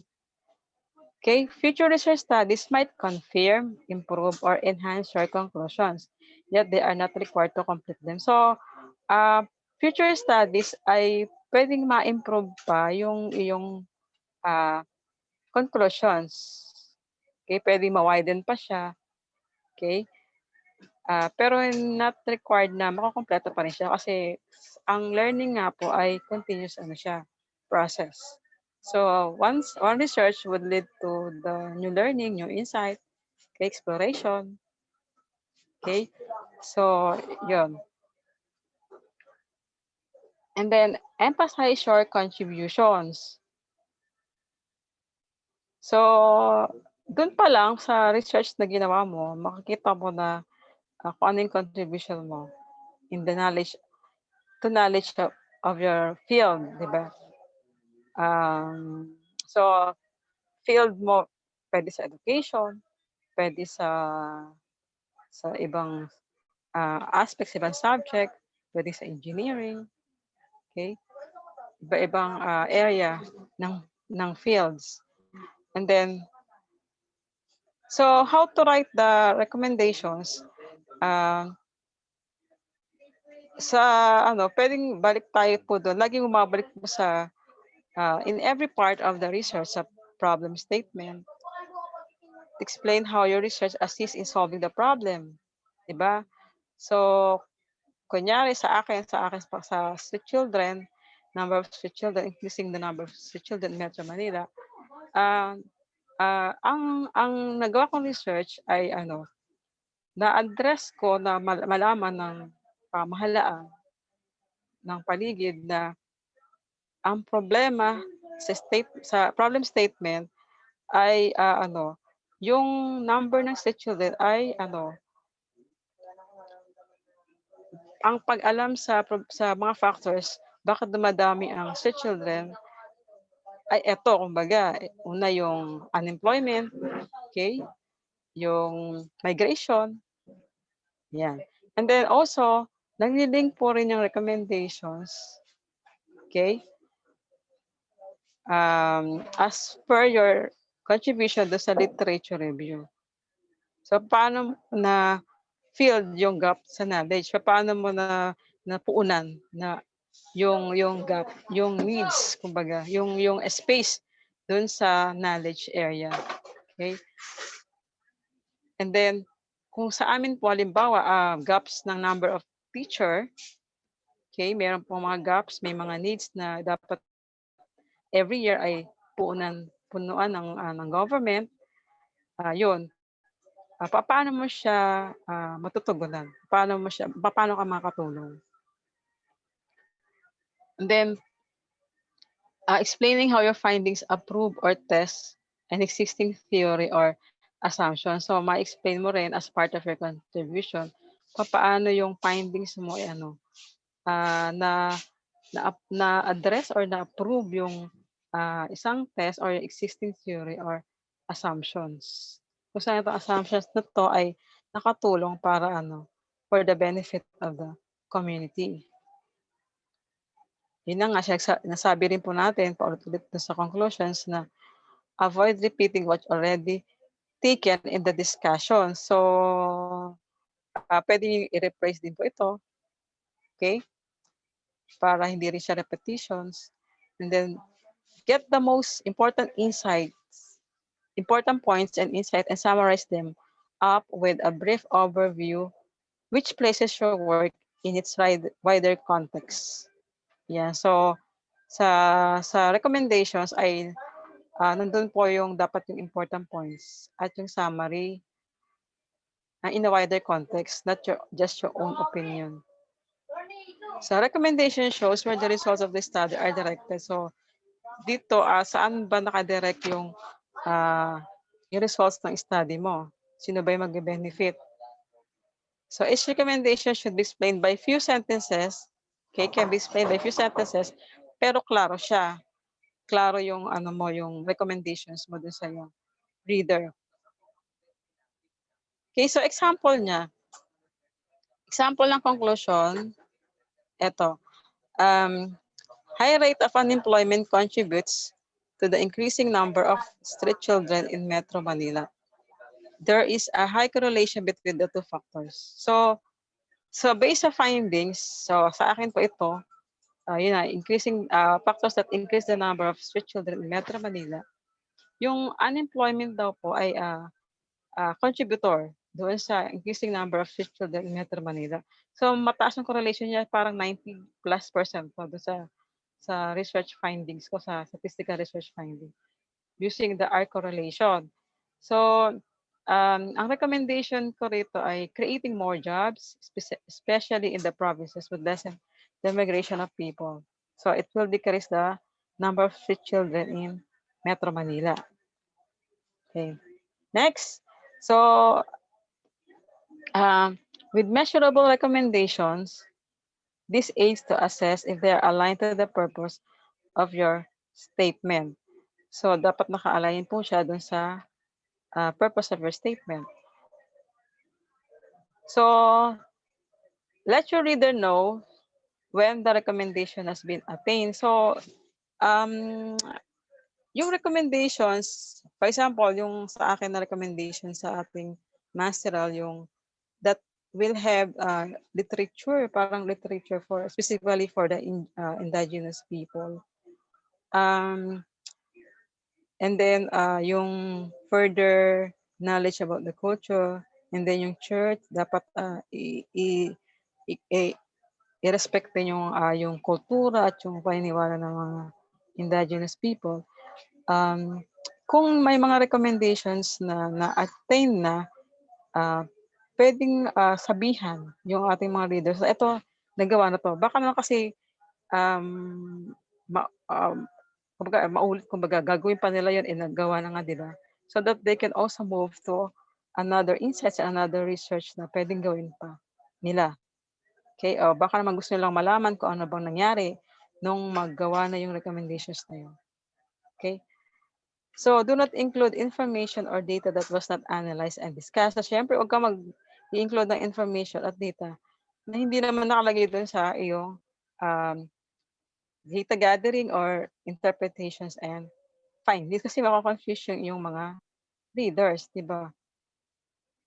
And then, in writing a recommendations, it should be concrete and specific para mas madaling maintindihan ng mga readers.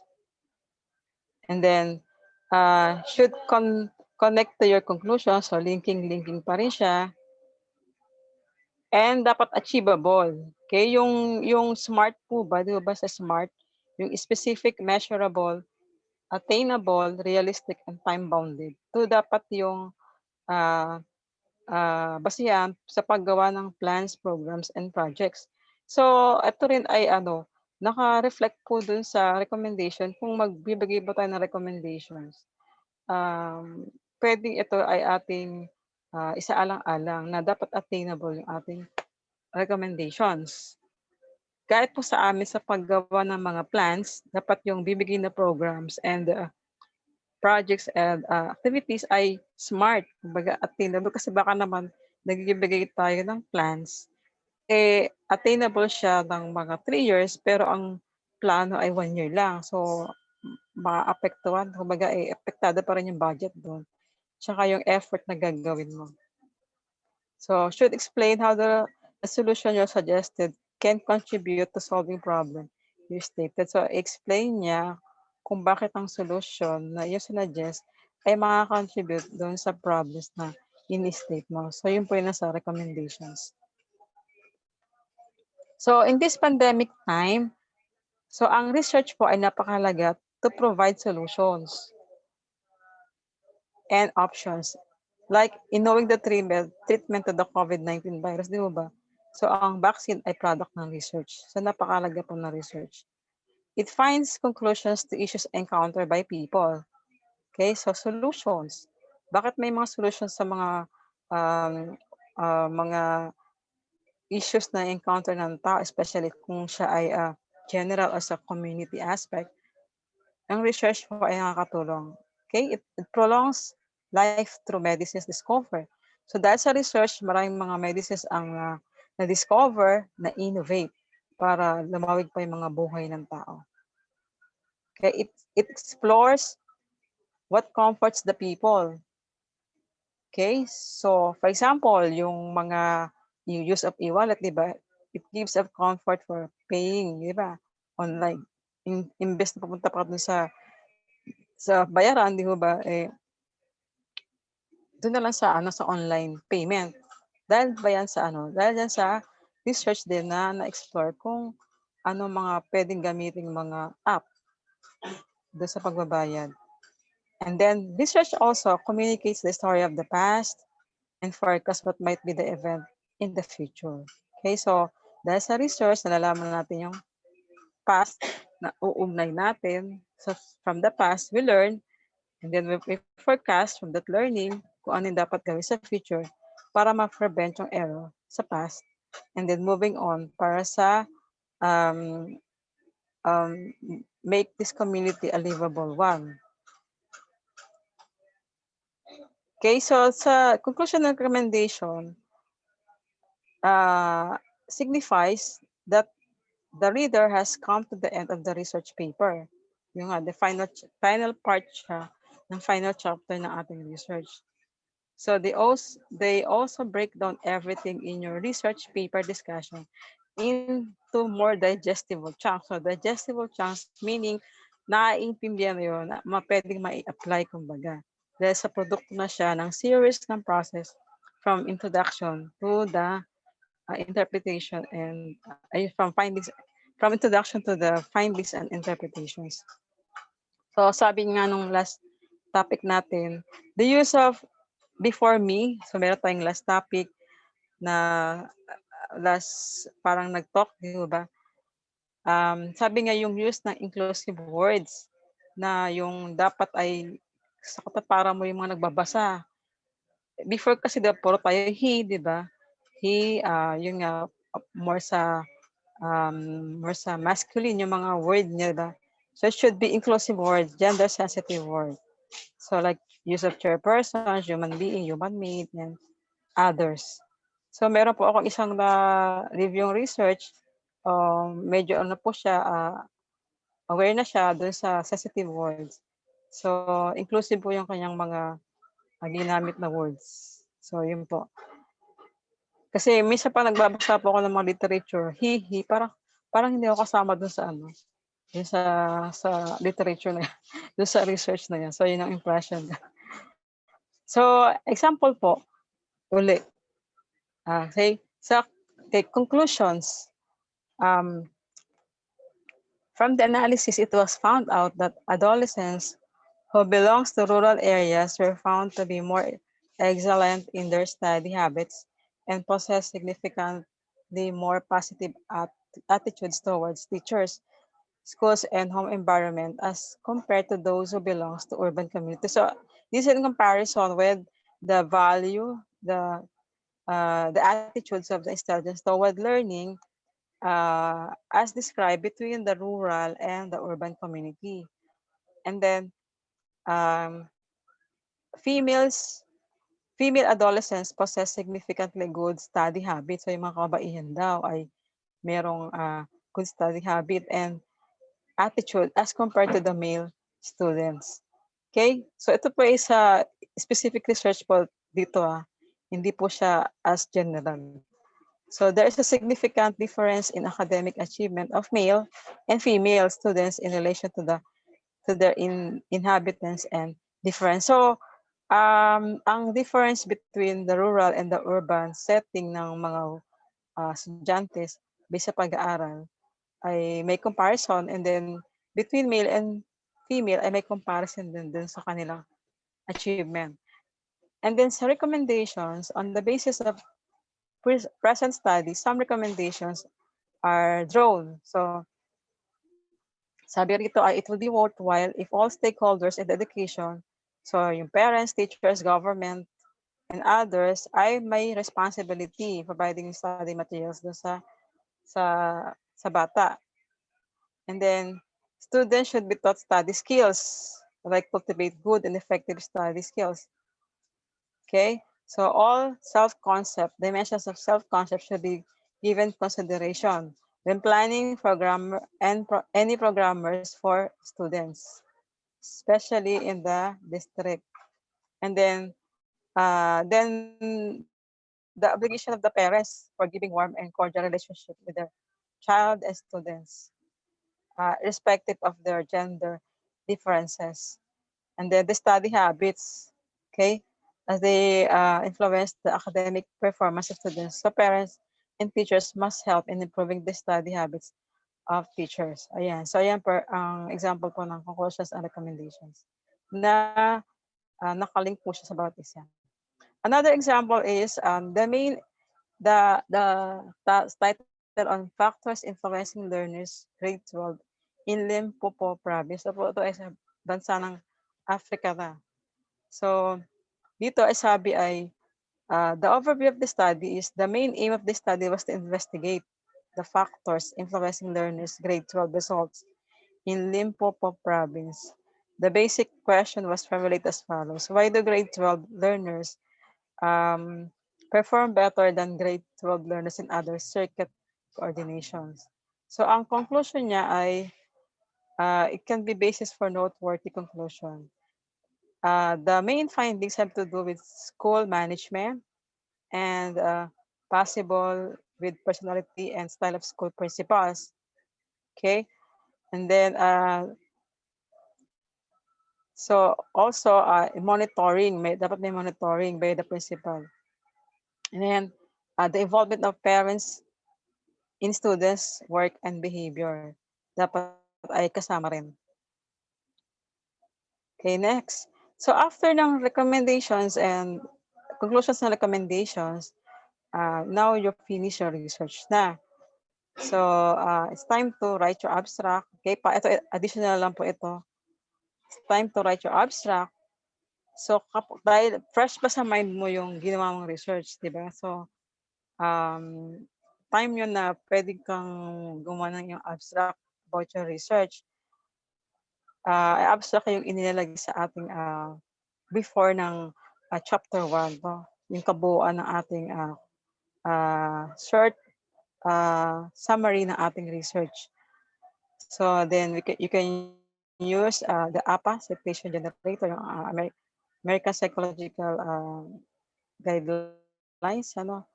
And then once you created your appendices, follow your table of content and title page. Review again the whole research work to check if there are still need to correct. Or you can ask from a friend, especially experts sa field ng English, okay, sa research. Okay. Next is, you can also have your checklist. Kung eto, pwedeng naka-include sa checklist yung I have clearly and concisely answered the main research question.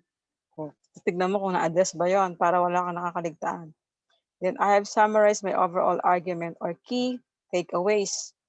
And then I have mentioned any important limitations of the research. I have given relevant recommendations. I have clearly explained what my research has contributed to knowledge, and I have not introduced any new data or arguments. So pwede itong checklist mo para lahat ng aspeto ay na-address mo dun sa iyong conclusions and recommendations. Okay po. Okay, so learning is fun. So research discovers and innovates. So through research, there is innovation. Okay. So life becomes creative and meaningful through the research. Okay.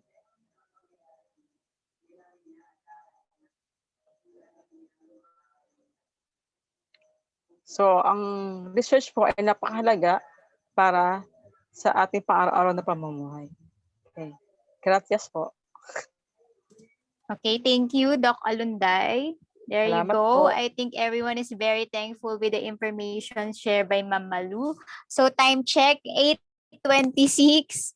So bago po tayo mag Q&A, pwede po bang let me take pictures po of everyone. So kindly please open your camera po for our picture taking. So pwede po ba? Ayan. Pa-open po muna ng mga camera para makapag-picture po tayo. Ayan.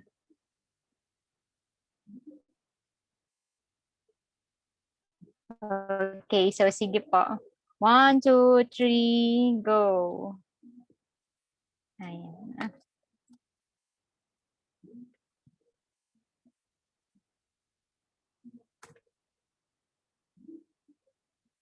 Ayan, okay na po. Salamat po.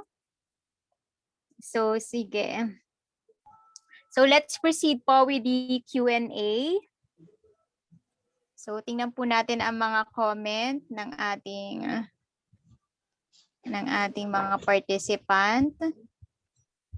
Close to chat.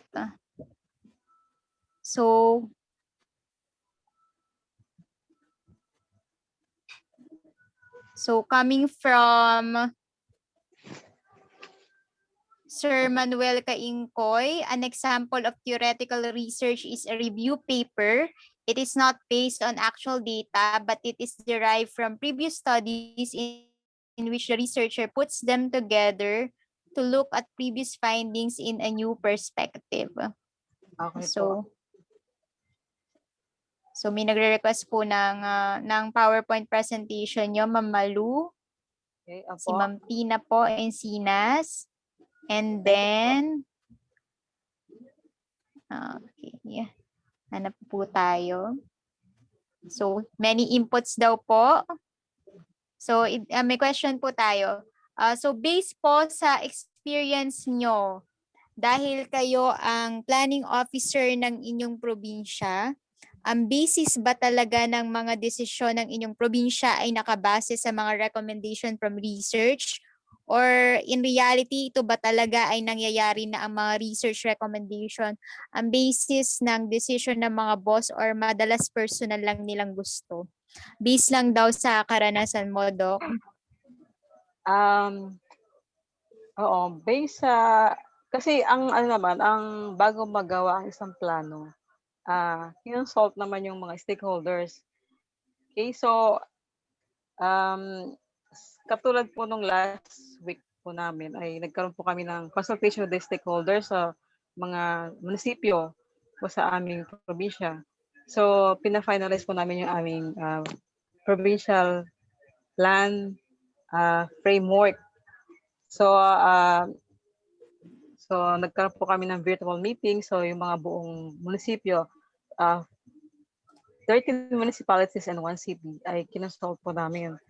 And then, based po sa kanilang mga input and then yung mga ibang data na aming na-gather, ay gumagawa po kami kung ano yung kabuuang senaryo yung mga nag-gather na data and then the interpretations. So, gagawa ng plano, gagawa ng policies, gagawa ng parang proposals, nakasama yung mga budgeting, di ba, yung smart nga natin. So, yeah, hindi sa amin based ang recommendations, pero ito po ay nakaangkla pa rin po dun sa national. So, from the national, going to the regional, and then sa provincial.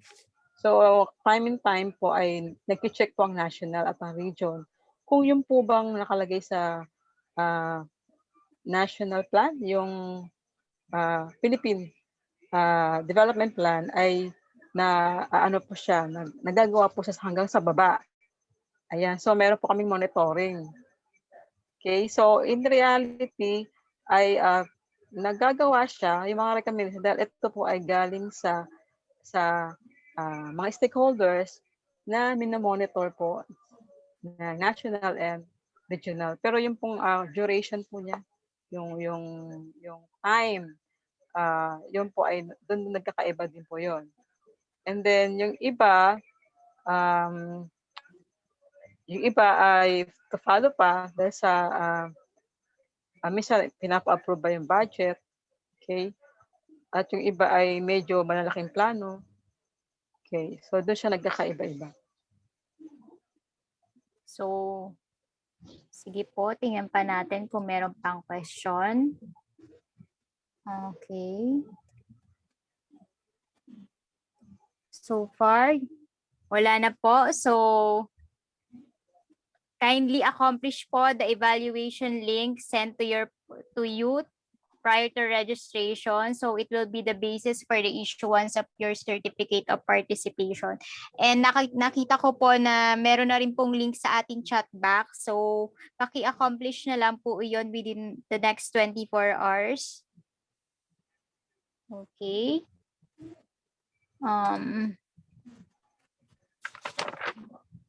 So let's proceed po with the awarding of the certificate. Okay. Ma'am Jouhara. Yes po. May I share a little? Sige po, sige po. Good evening po everyone. Just a little sharing and insights from the lecture of Ma'am Marilou Alunday. Of course, she did very well, and I would like to take note some of her points that I would like to emphasize also, so we won't forget. Number one, I like her lecture, the input about avoid hiding negative, ineffective results in your, particularly in the conclusion or the findings in itself, the findings of the study. Madalas po kasi whenever we have, say for example, in a research, we are trying to determine the effectiveness of a particular intervention or innovation, for example. And then at the end of the study, we found out, and we have to conclude also that based on the findings of the study, that particular intervention or innovation is not effective. And then po, madalas some researchers you would see them that they are sad na ineffective ang results, hindi ito effective. And some they would manipulate data so that it would look that that particular intervention is effective or it's good. But I think that is wrong. We have to remember the point, the input given by Ma'am Alunday, that despite being a quote unquote negative or ineffective results, we cannot do something. We cannot do anything about that because that is the result anyway. I think mas delikado if you're going to manipulate your result. Kung hindi effective ang isang intervention, then what are you going to recommend? You recommend na hindi, wag siyang gamitin sa mga susunod pang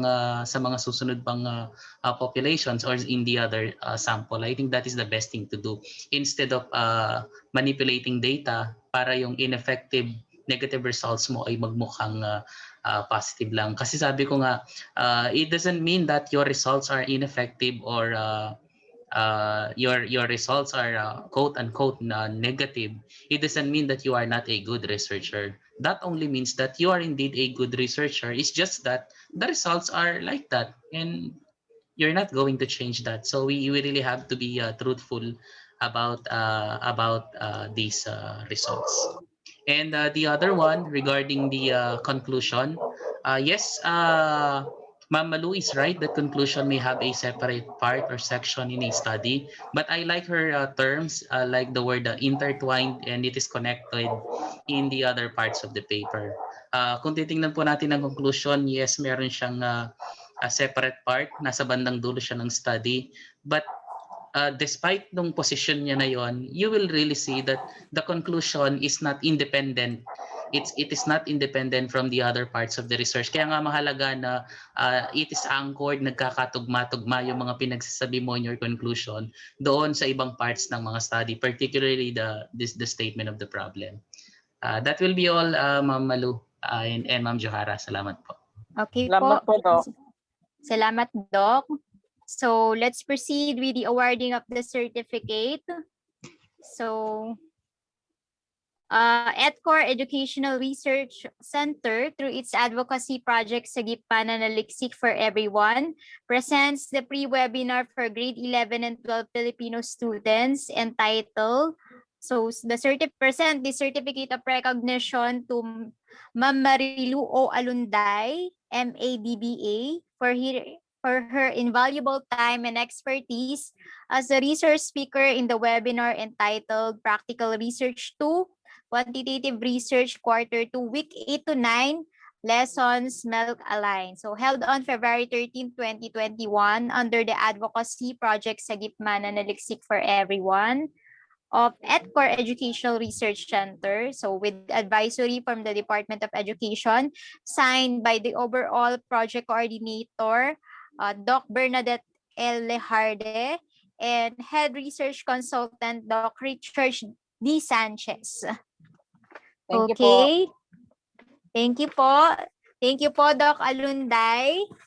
Okay, Salamat for din our po. next event, so keep posted and updated at ETCOR FB page. So ito po yung ating next event, The Road Less Traveled, the rigorous process in developing a vaccine